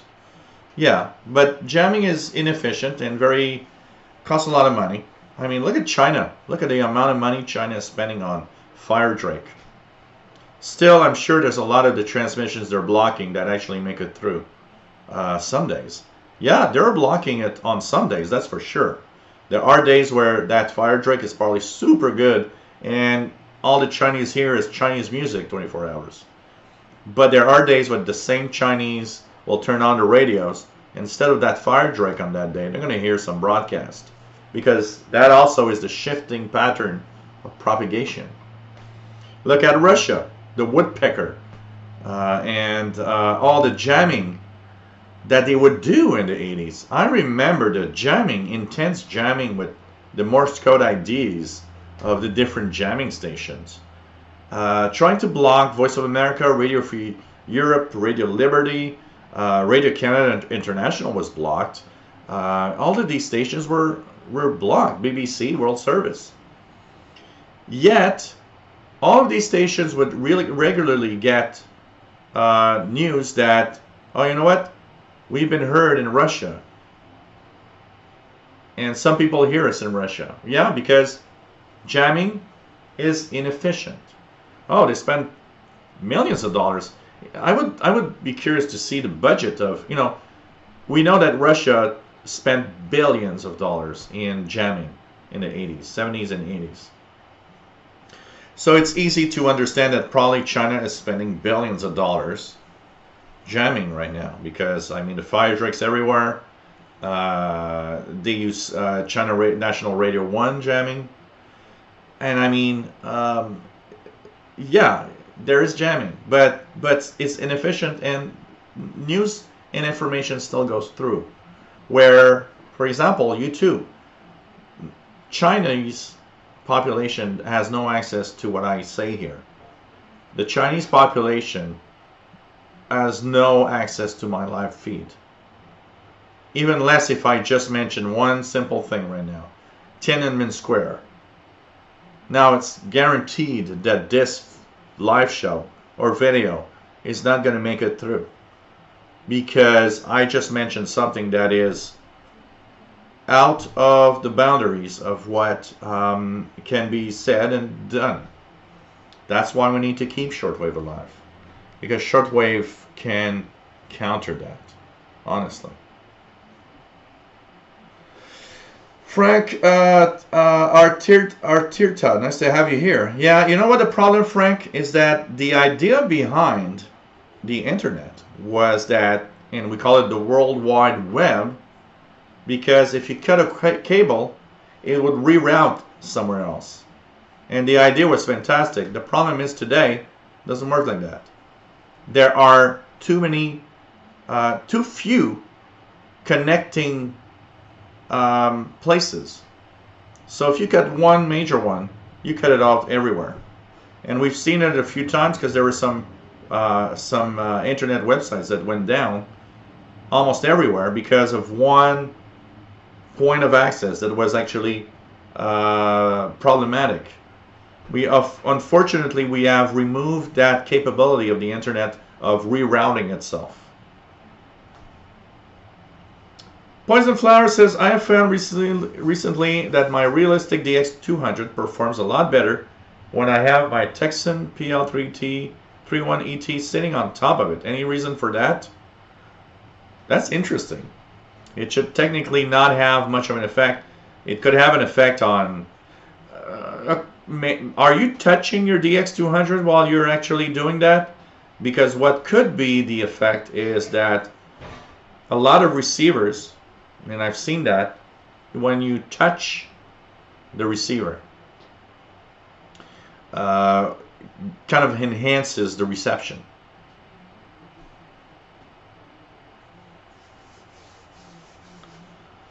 Well, the general public, Frank, does, okay, interesting question. Frank says, how many of the general public even own shortwave sets? I would say more than you might think, but no one tunes shortwave on it. Because I've been a tech guy and went through a lot of homes over 20 years. And I noticed a lot of homes that had a shortwave capable radio that was just tuned to one thing, FM or medium wave or AM radio, and that's it. But it could be surprising. But there's absolutely a lot less people today that own a shortwave set. And that said, imagine the young generation. There's probably not a lot of them that actually know what shortwave is all about anyways. James Farley has air traffic control on 8891. Ray Lyle, big thank you to Radio Romania for staying on shortwave. Yep, pretty cool, pretty cool. Actually, Frank, there's a lot to hear on shortwave. It's not true there's little to hear. There's a lot to hear on shortwave. I have, in one day, I can tell you, I left my radio. I did YouTube videos today. I was tuning my radio today all day. And I heard Radio France, Vatican Radio. If I would not be doing this live show, I would listen to, so my listening tonight would have been West of Vietnam, maybe a little Radio Havana, Cuba. Then I would have China Radio. There's Radio Slovakia, Radio Prague, relayed through WRMI. There would be, I could listen to music to WTWW. I would have listened to Voice of Turkey, probably. Radio, what else do we have? Radio Tirana is coming up. I think it is now, 93, 95, if I'm not mistaken. Check it out. I'm not getting 93, 95 very well. There's Radio Ukraine, 77, 80, I think. Godwin was a 4-wire flat top, 52 nope. feet. So right now it's AWR Wavescan, 7780. 100-word newspaper report to the... Plus, I can listen to ham radio operators from around the world if I want to. I can listen to, there's lots of utility signals of everywhere. There's a lot to listen to on shortwave, Frank. Not as much as the 80s. Of course, if you compare that to the past, that is not the same, but there's still quite a lot more than we think, and it's just yeah, it's not what it was. I mean, when I got that DX100 here, absolutely, man, it was full of signals everywhere. It's not the same, but there's still quite a lot, and we got to maintain what we have. That's why I always say to everybody, always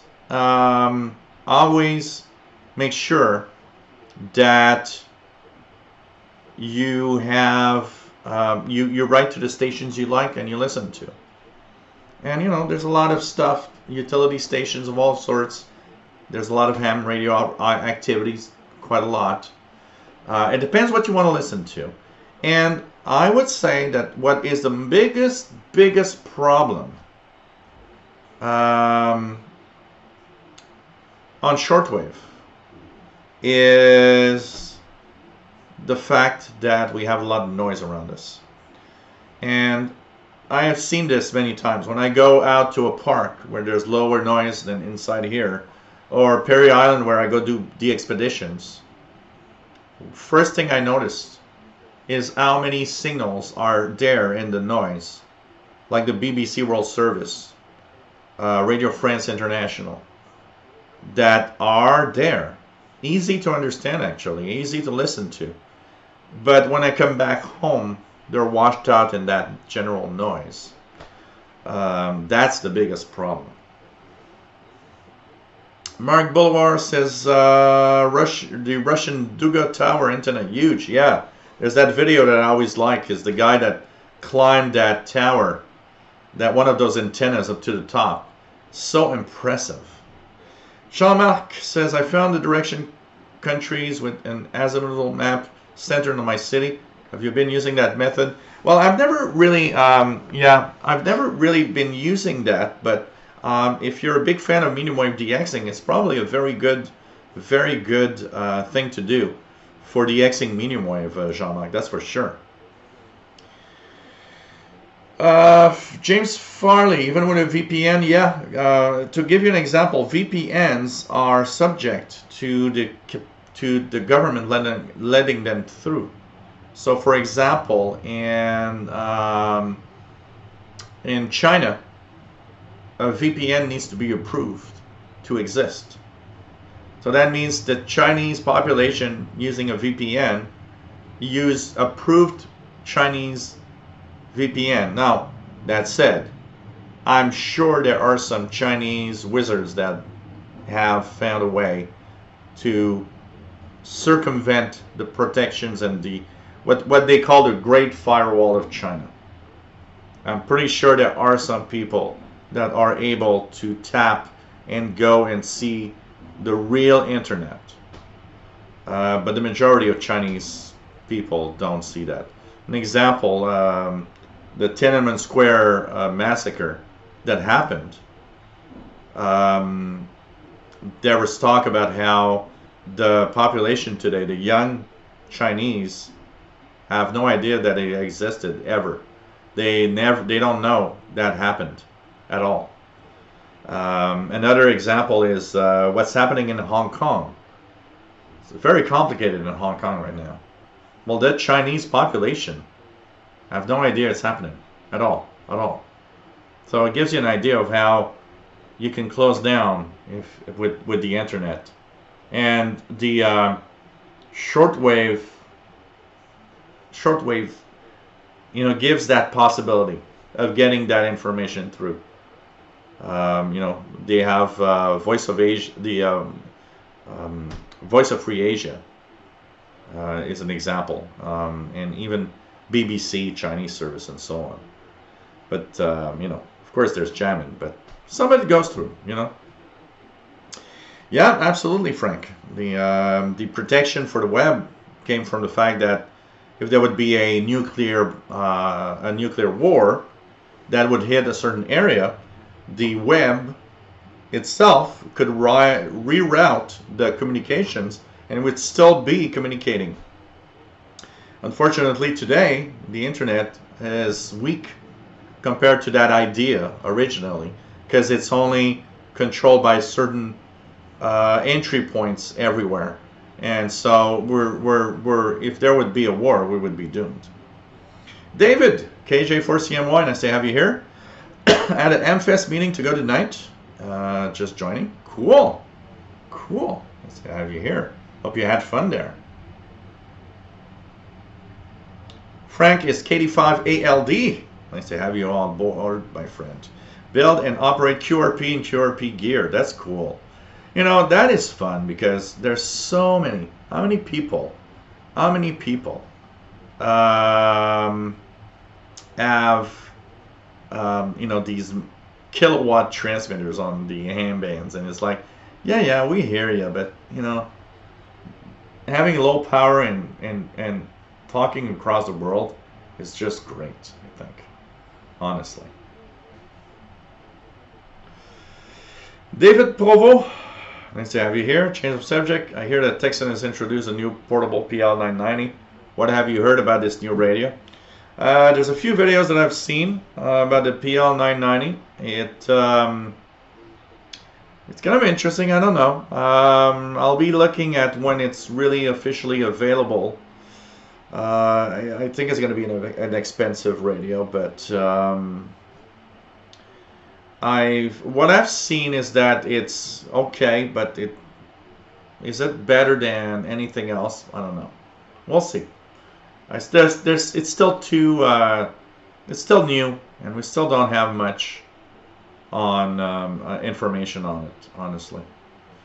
But we'll see. We'll see what happens with that, for sure. Keisha Escape, Hong Kong needs a lot of text NPL 365 for free info. Yep, lots of shortwave radios, I can tell you that. So it's pretty crazy. Tony Turtle says, been hearing a QRP station in Canada for a few years calling CQ QRP, and finally heard me this year. Cool. I will just share a little something. If you like what I do, guys, don't forget, you can give me also the little donation, paypal.me/shortwave, or if you go on PayPal, just send the donation to the Yahoo email that you see here. It's much appreciated. I mean, if you like what I do, if you consider this to be something important that needs to continue, please consider a little something. You can also become a patron at patreon.com/radio and computers, where 12 patrons are giving me a little something every month. It's much appreciated. I mean, this isn't free for me. This is spending money. Somebody today in the videos that I posted with the loops saying, hey, you know what? I want to thank you because you're spending money on buying loop antennas. You know, I spent $500 on a loop. I spent another $60 on the loop. And I am buying radios and I'm doing stuff like that. Well, I'm spending money. It costs me money to actually, honestly, on the shortwave channel, I probably spend more than I actually get back from the YouTube monetization, because this isn't the channel that gives you the most revenue. My tech channels give me the majority of the revenue. And so, you know, I still spend money and buy radios. Of course, it's kind of fun. You have new radios and antennas and stuff. And I totally understand. It's like, yeah, but it's cool. It's totally cool. But part of it is also because I do this, because I'm here, because I want to do videos, talk to you guys about what you know, all these radios and antennas and stuff, and you guys like that. At the same time, also spend more money on the internet, spend more money on, you know, I bought a new laptop just for this. Well, you know, if you think this is important, well, this is where you can help. This is where you can give a little something and say, you know what, I really like what you do. Some people think of this as a subscription, a yearly subscription. Some people think of this as a little something every month. Whatever the way you think about it, if you can spare a few bucks, a few dollars, a few whatever, in your own currency, doesn't matter on PayPal, well, think about it, because you know, I'm here all the time. I'm here twice a week. You know, I was looking at the last 2 weeks. I did more than from 6 to 7 hours per week of live shows, not counting the time I spent on videos. Just look at the videos I posted this week, plus 2 live shows. It's, you know, easily 15 to 20 hours just devoted to doing content and doing stuff for this channel. So why not think about a little something if you can spare some change. And you're watching the Shortwave radio show, the Wednesday edition, the midweek edition. Kind of breaks the week for everybody that works. It's kind of cool, and hope that it's kind of cool. And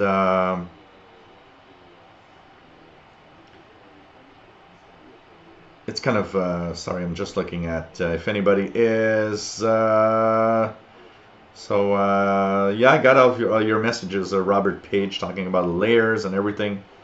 He was talking about DE, F1, F2 layers, and F1 and F2 layer merging and so on. So kind of interesting information here. Nice to have you here, and thanks for sharing. And of course, so today we are talking about propagation, and you know, that's why I often Yarabamba, nice to have you on board. Yeah, talking more than 2 hours, that's something you got to think about. I think, you know, I talk a lot. I mean, what, 2 weeks ago, 4 hours 30 minutes, a friend of mine was watching. He was telling me, man, I don't know how you do it. I would not be able to talk for 3 hours straight and still have something to say. Of course, you guys help out with the chat room here, but it's kind of, you know, interesting to have somebody that, you know, can babble and just ramble on for hours. You guys have a guy here that just can talk all the time, and of course talk about radio. So it shows you how I love what I do also at the same time.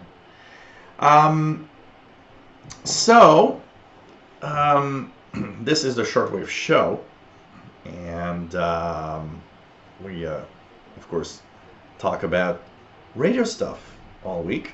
Today's topic is propagation of signals. C Strut 90, nice to have you on board, says how you hook up a long wire to my ICOM. Well, I actually have, so my ICOM is, to give you an idea, when I had my sloper antenna, think of the sloper as a wire antenna, but it's at an angle. Ended up with a 921 balun, but whatever you do, a long wire in general. What you want to have, when you have a higher end radio, any radio you want to have that, if you can. So say that you put outside a 50 feet wire. What you want is to isolate that from the noise inside your house.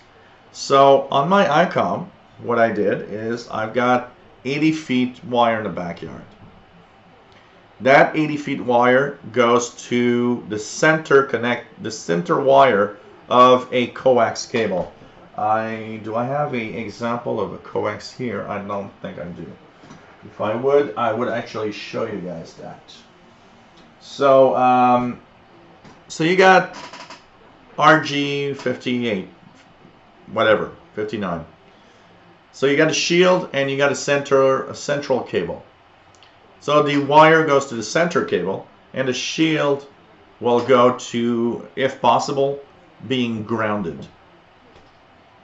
And that shielded cable comes inside the house, and of course connects to the ICOM through the PL259 connector in the back, or the SO239 I think it's called for the female. So I got a PL259 connection that I screw in the back of the radio. So this is how I hook up wire to my ICOM, by having a shielded cable. Why? Because the shielded cable, the shielding, removes the noise or prevents the noise from inside my house from getting into that center connector, that center wire where the noise could actually interfere with my radio. Frank, if I were interested in radio, I would buy a regenerative receiver kit, like the one sold by QRP guys. A really good, very sensitive radio. You know, we all have our habits, our way of, our thing about radio. We all fancy something specific about radio. Some are SDR, some are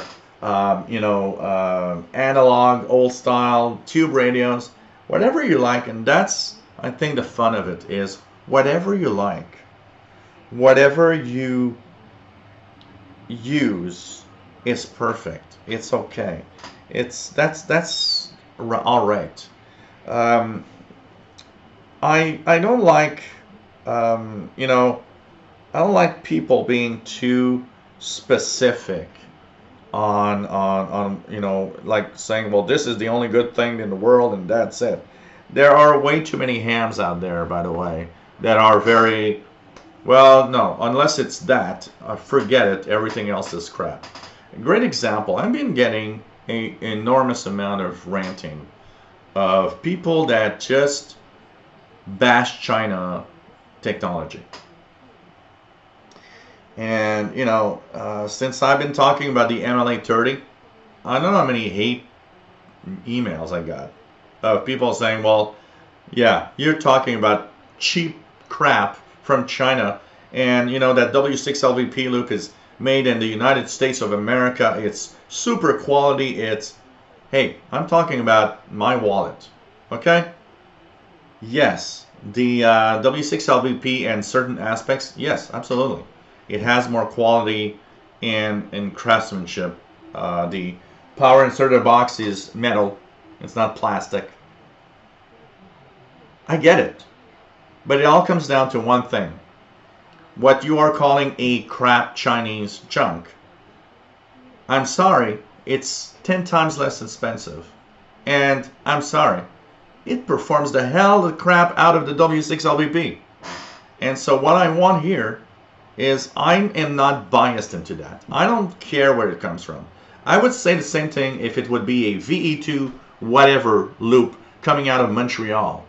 I would still say don't buy the VE2 whatever loop, because for a lot less you have a great antenna that performs the same pretty much or almost, and the other thing is you got spare money for something else.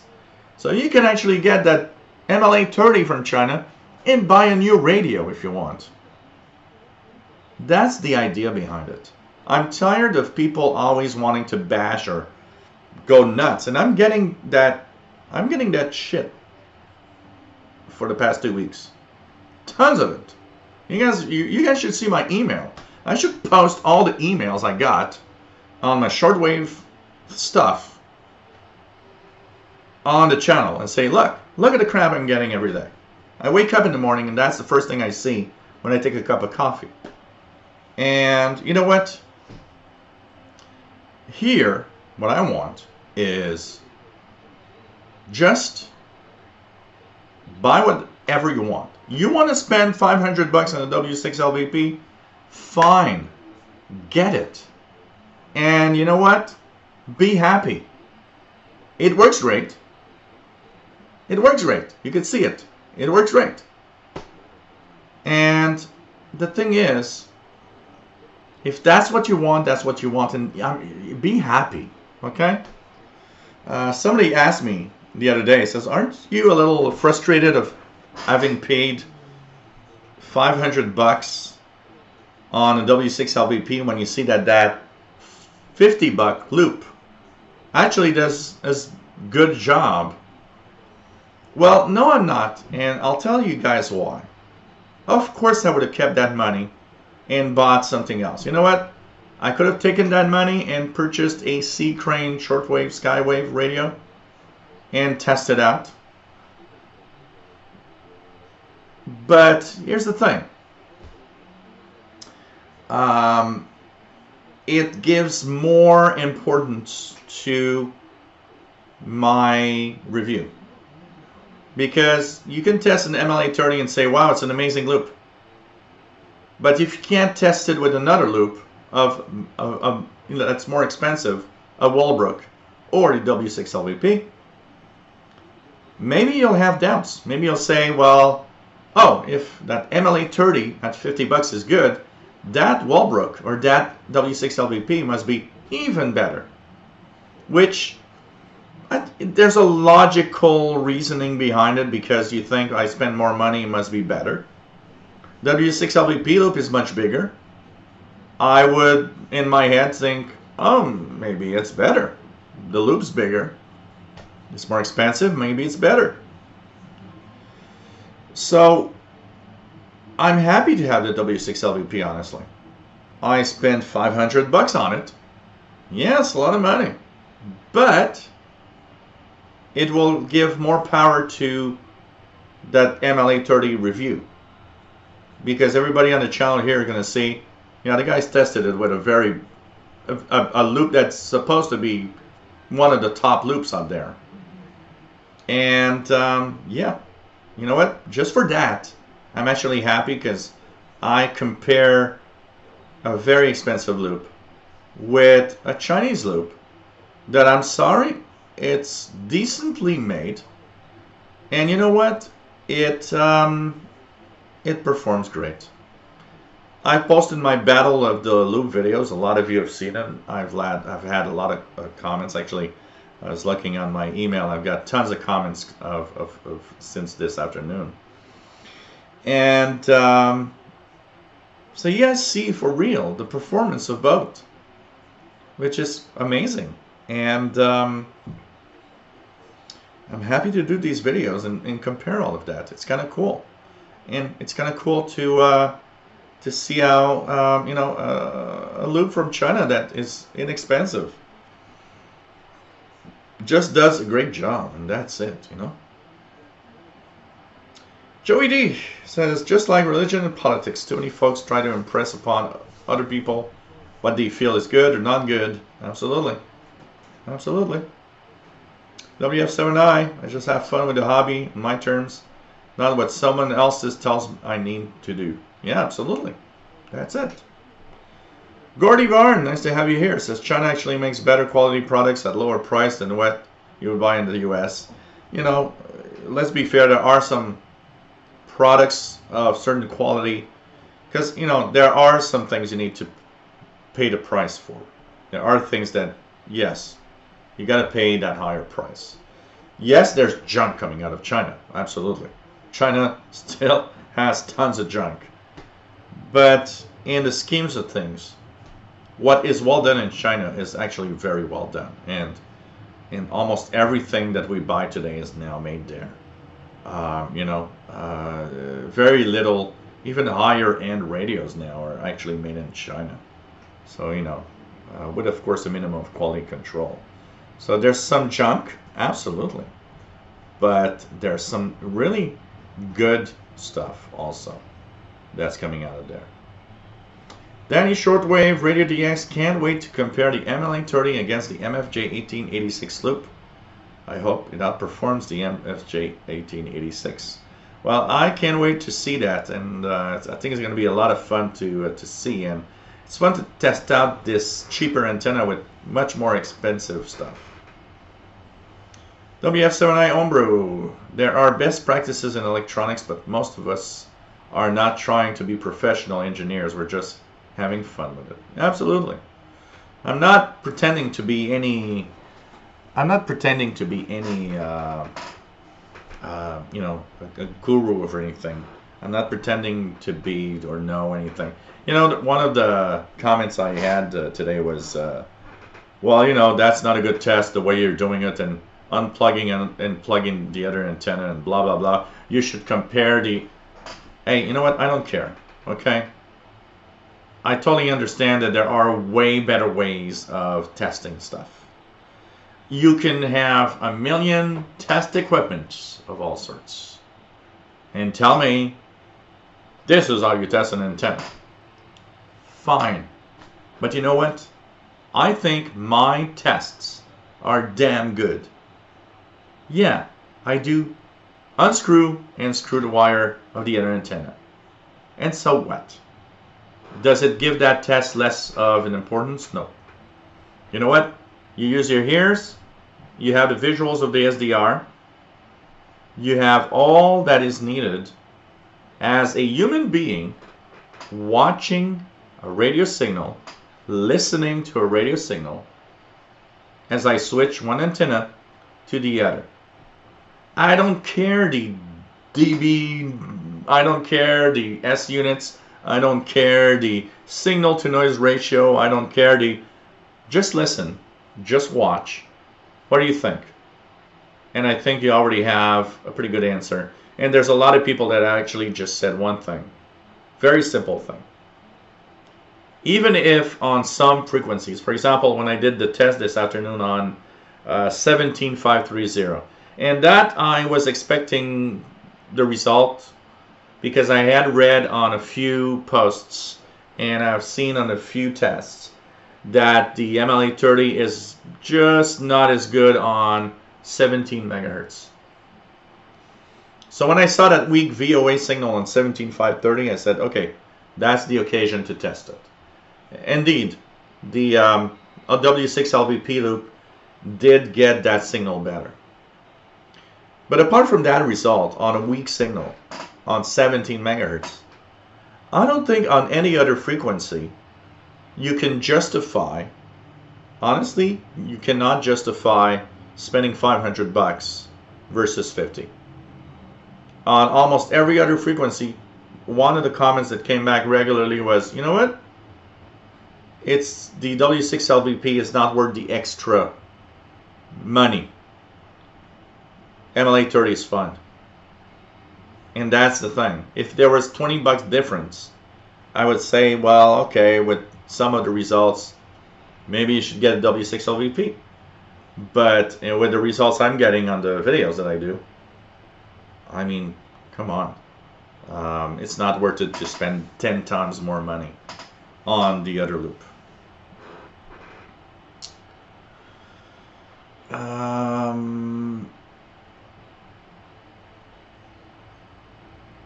Psychofu, nice to have you here, says people should be free to use what they like. Absolutely. You know, there's too much of that bashing going on of, oh, well, you know, you should do this and do that, and you're not good enough because you're using that.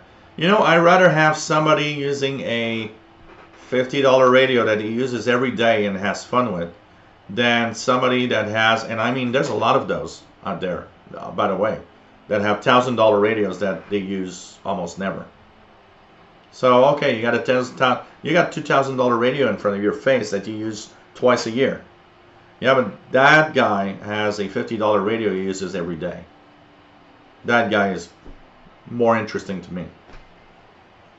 Rob says, a lesson learned is a lesson earned. Yep, absolutely. Shelly Sykes, the cheaper equipment still lets you enjoy the hobby. There's no problem. Absolutely. Serious Vibes. I spent $20 on used Grundig, 10 bucks on copper wire, and I'm having a blast. It's all that you need. It's all that you need. I don't care what price of the radio. You know, I like knowing what you guys are using in radios and everything. But it's if you're having, are you having fun at the end of the day with that? That's all. You know, I mean, I had the DX100 for receiver for what, 2 years before I had a realistic DX302 with digital display. I mean, today I understand one thing, and that radio is really crappy when I compare it to radios today. But you know what? It was my radio. It was my only radio. It was a great radio. I listened to that thing so much. This radio was working sometimes 8 to 10 hours a day, you know, if not more, because I was just a big fan. And I enjoyed the hobby with it, and that's the important thing. It's all. Oh, man. William Helms, watch out if you're vulnerable to gaslighters bending you around their version of reality. Who is to say they're right? Yep, absolutely. You never know. Danny Shortwave Radio DX is always going to have haters and snobs. The proof was in the video so far. MLA30 is by. Yeah, absolutely. Absolutely.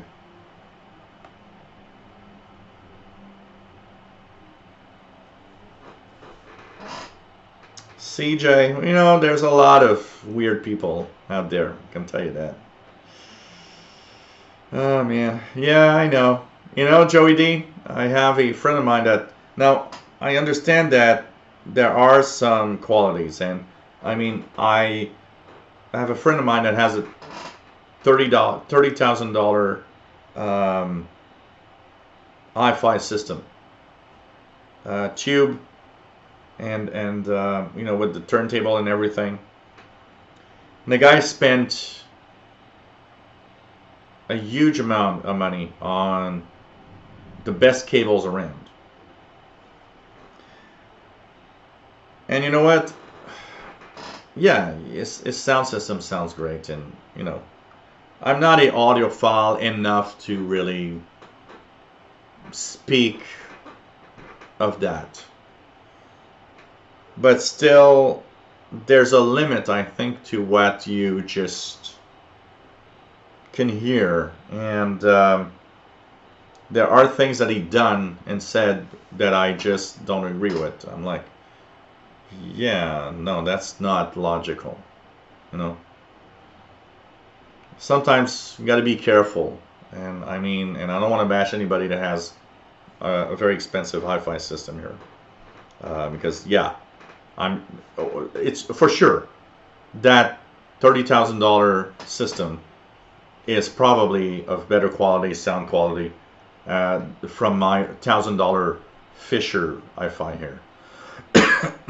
That's for sure. I did notice there was less hiss or background noise. That was visible. It's just that there's a limit to, you know. It's like buying a $5,000 ham radio and a $10,000 ham radio. I think the $5,000 ham radio performs as well, because we get to a point where there's a limit in performance. And I think in the $10,000 radio, you're actually buying more extras. The radio does more things, but performance overall, I think they're pretty much the same, probably.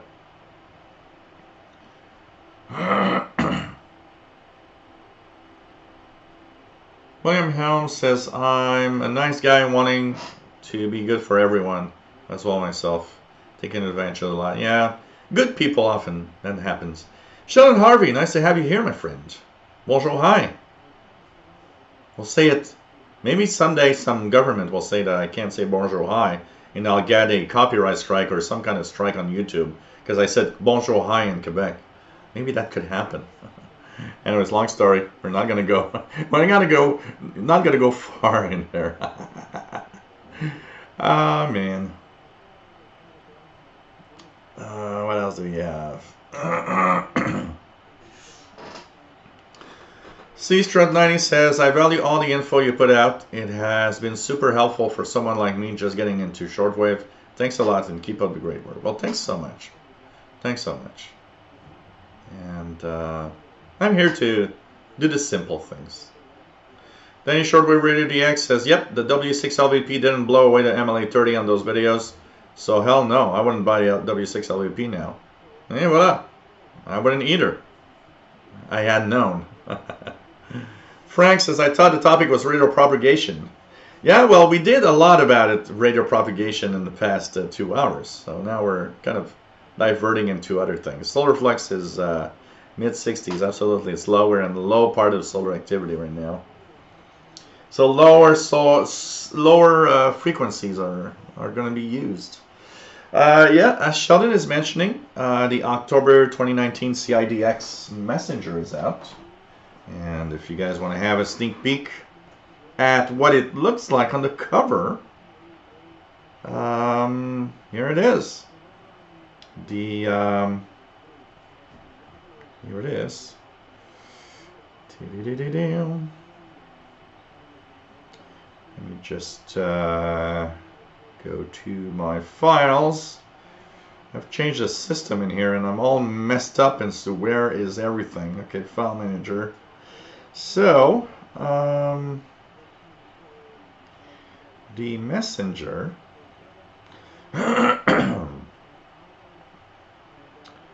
Messenger 2019-10, and here is what it looks like. So the Messenger is a bulletin from the Canadian International DX Club.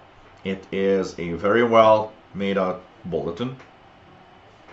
And oh, okay, wait a minute. Oh yeah, I think I got numbers with it. This one, yeah, here it goes. So it's a bulletin that comes out every month. It's an electronic publication. Here we are talking about loop antennas, by the way. This is the cover of the October edition of the CIDX.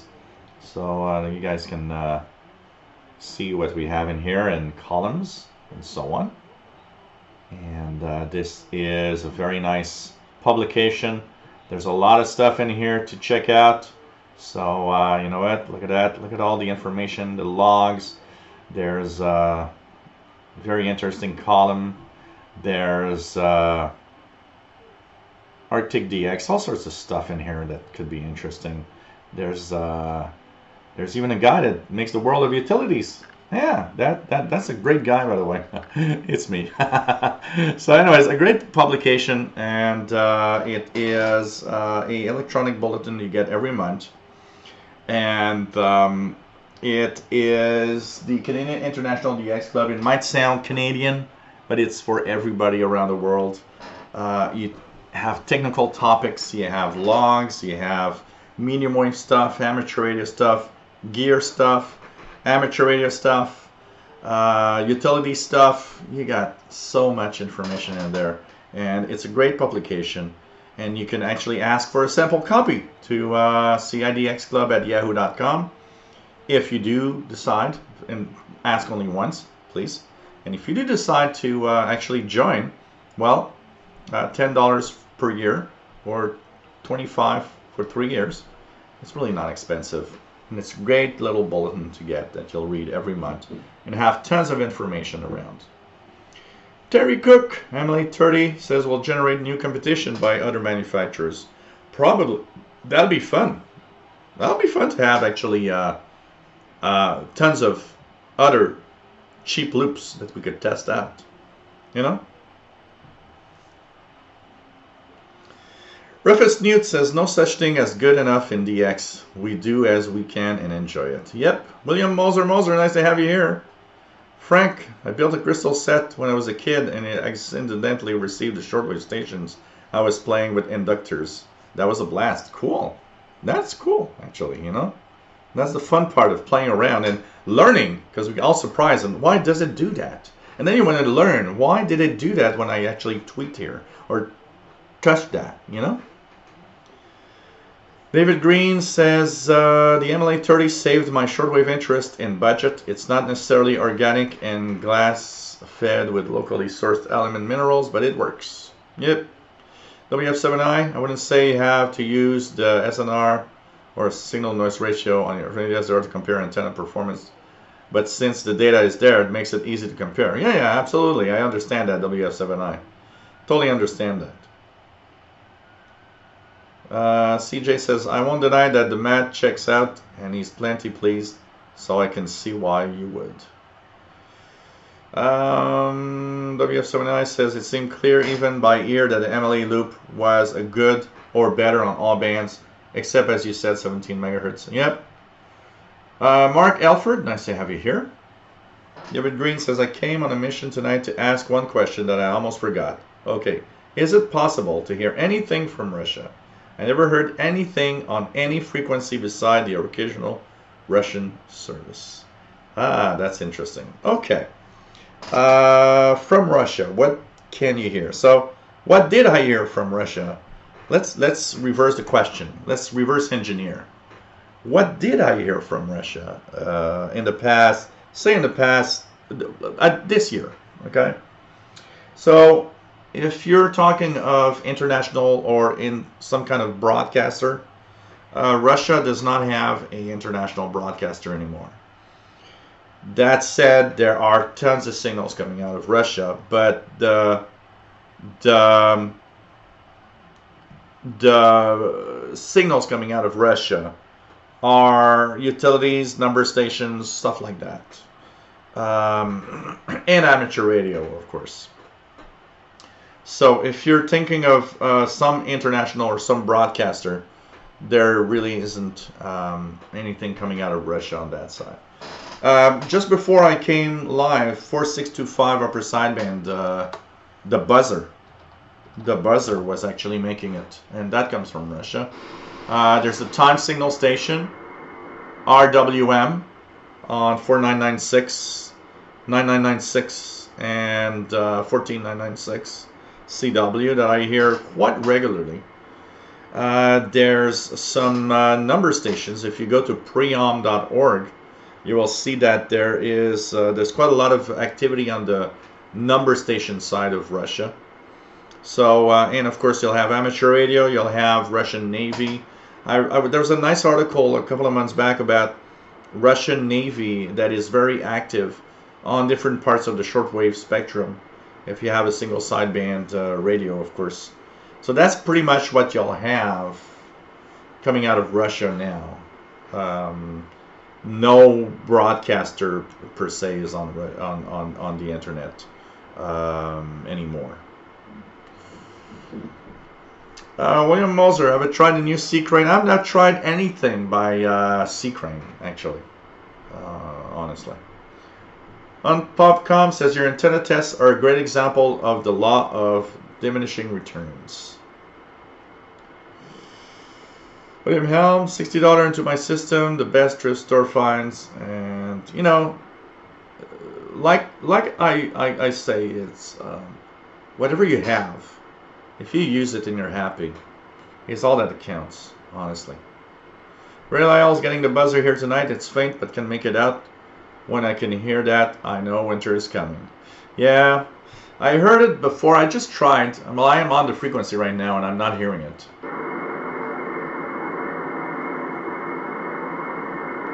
Let's try 4996 time signal, just out of curiosity. I can't say no.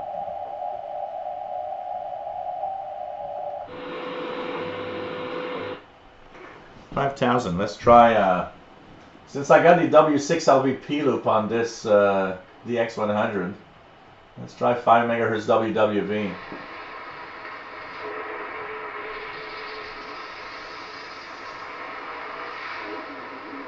Yeah, it's here. Look at that.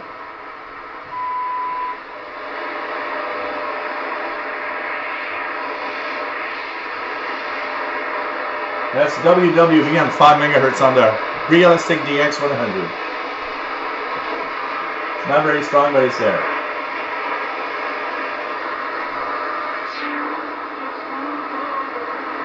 Then you got a radio or a building.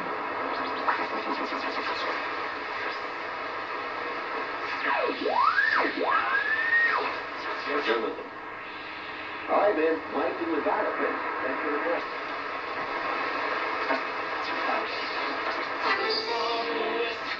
There are additional word groups that we will have to take into consideration that are either antonyms or synonyms, but unlike the Hebrew antonyms or synonyms, Check here what's on. actually crystallized for us, even more so. So,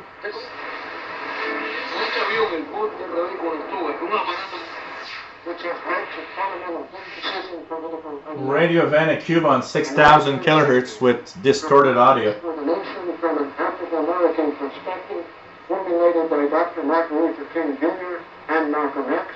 So that's Radio Havana Cuba 6,000 kilohertz with distorted audio. Take care, WF7I. See you Friday, 20 UTC. Take care, David Green, 73s. It's fun to have you here as usual. See you Friday, possibly. Frank, a copy of the ARRL would really help you fellas build and learn about antennas. You know, what's also interesting in here, and we got to think about that, Frank, is that not everybody wants to build an antenna. It's part of the fun, and for a long time I did it. And, you know, I saw a lot of videos out there and websites on, you know, how to build loops and stuff. But sometimes you just want to have the possibility of simply just having, you know, something that you buy that works. And I like the fact that I tested out the MLA30, because I think for some people that all the antennas that were expensive or out of range in their price, well, that might be a possibility for a lot of people. Unfortunately, and that's a good thing, I think. The best channels to find pirate radio, William Moser, are always the same frequencies. 6800 to 7,000 kilohertz in North America, 6200 to 6400 in Europe, and there are some a little bit here and there on lower part of 4 and 5 megahertz. Ray Lyle, what's going on with Cuba on 6000? The audio has been pretty bad for a while. 6165 is much cleaner for me. Almost all the frequencies have had their bad times. They're having a lot of transmitter problems on Radio Havana Cuba. Glenn Hauser rants about it every week. I think they're out of parts and they have a hard time trying to fix anything. Joe Sombra, nice to have you on board, my friend, from Brazil. So, you know, it's kind of those things that you're just like, yeah, nothing, they're not fixing. Sometimes on some of the other frequencies they use, there's no audio at all. It's all distorted. It's all weird, you know, kind of crazy. So, hey guys, we've been on for 2 hours and 25 minutes. I hope you guys enjoyed this Wednesday edition. I'm going to take it easy for tonight. It's almost 10:30 p.m. here. So I'm going to take it easy. Tomorrow I've got a big day going with lots of stuff happening. Live show on Friday, 20 UTC, if you guys want to join in and have fun once again with radio. So we have another show coming up this week. And hope you enjoyed the videos with the Battle of the Loops and my content. Don't forget, if you enjoy what I do, please think about a donation of some sort. It could be equipment, by the way. I want to thank everybody for being great fans. It's always fun to have you here. And, well, see you Friday, 20 UTC. Hope you enjoyed today's show. And take care, my friends. Hope you learned a little something. And always fun to have you on board, people. All you guys are great. And see you Friday. And hope you enjoy what we do. Take care, my friends. Stay safe. And we are live twice a week. Wednesday, 8 p.m. Eastern, 5 p.m. Pacific, 0 UTC. And Friday at 4 p.m. Eastern, 1 p.m. Pacific, 20 UTC. Hope you enjoyed the show today. Take care, my friends. Stay safe. Peace.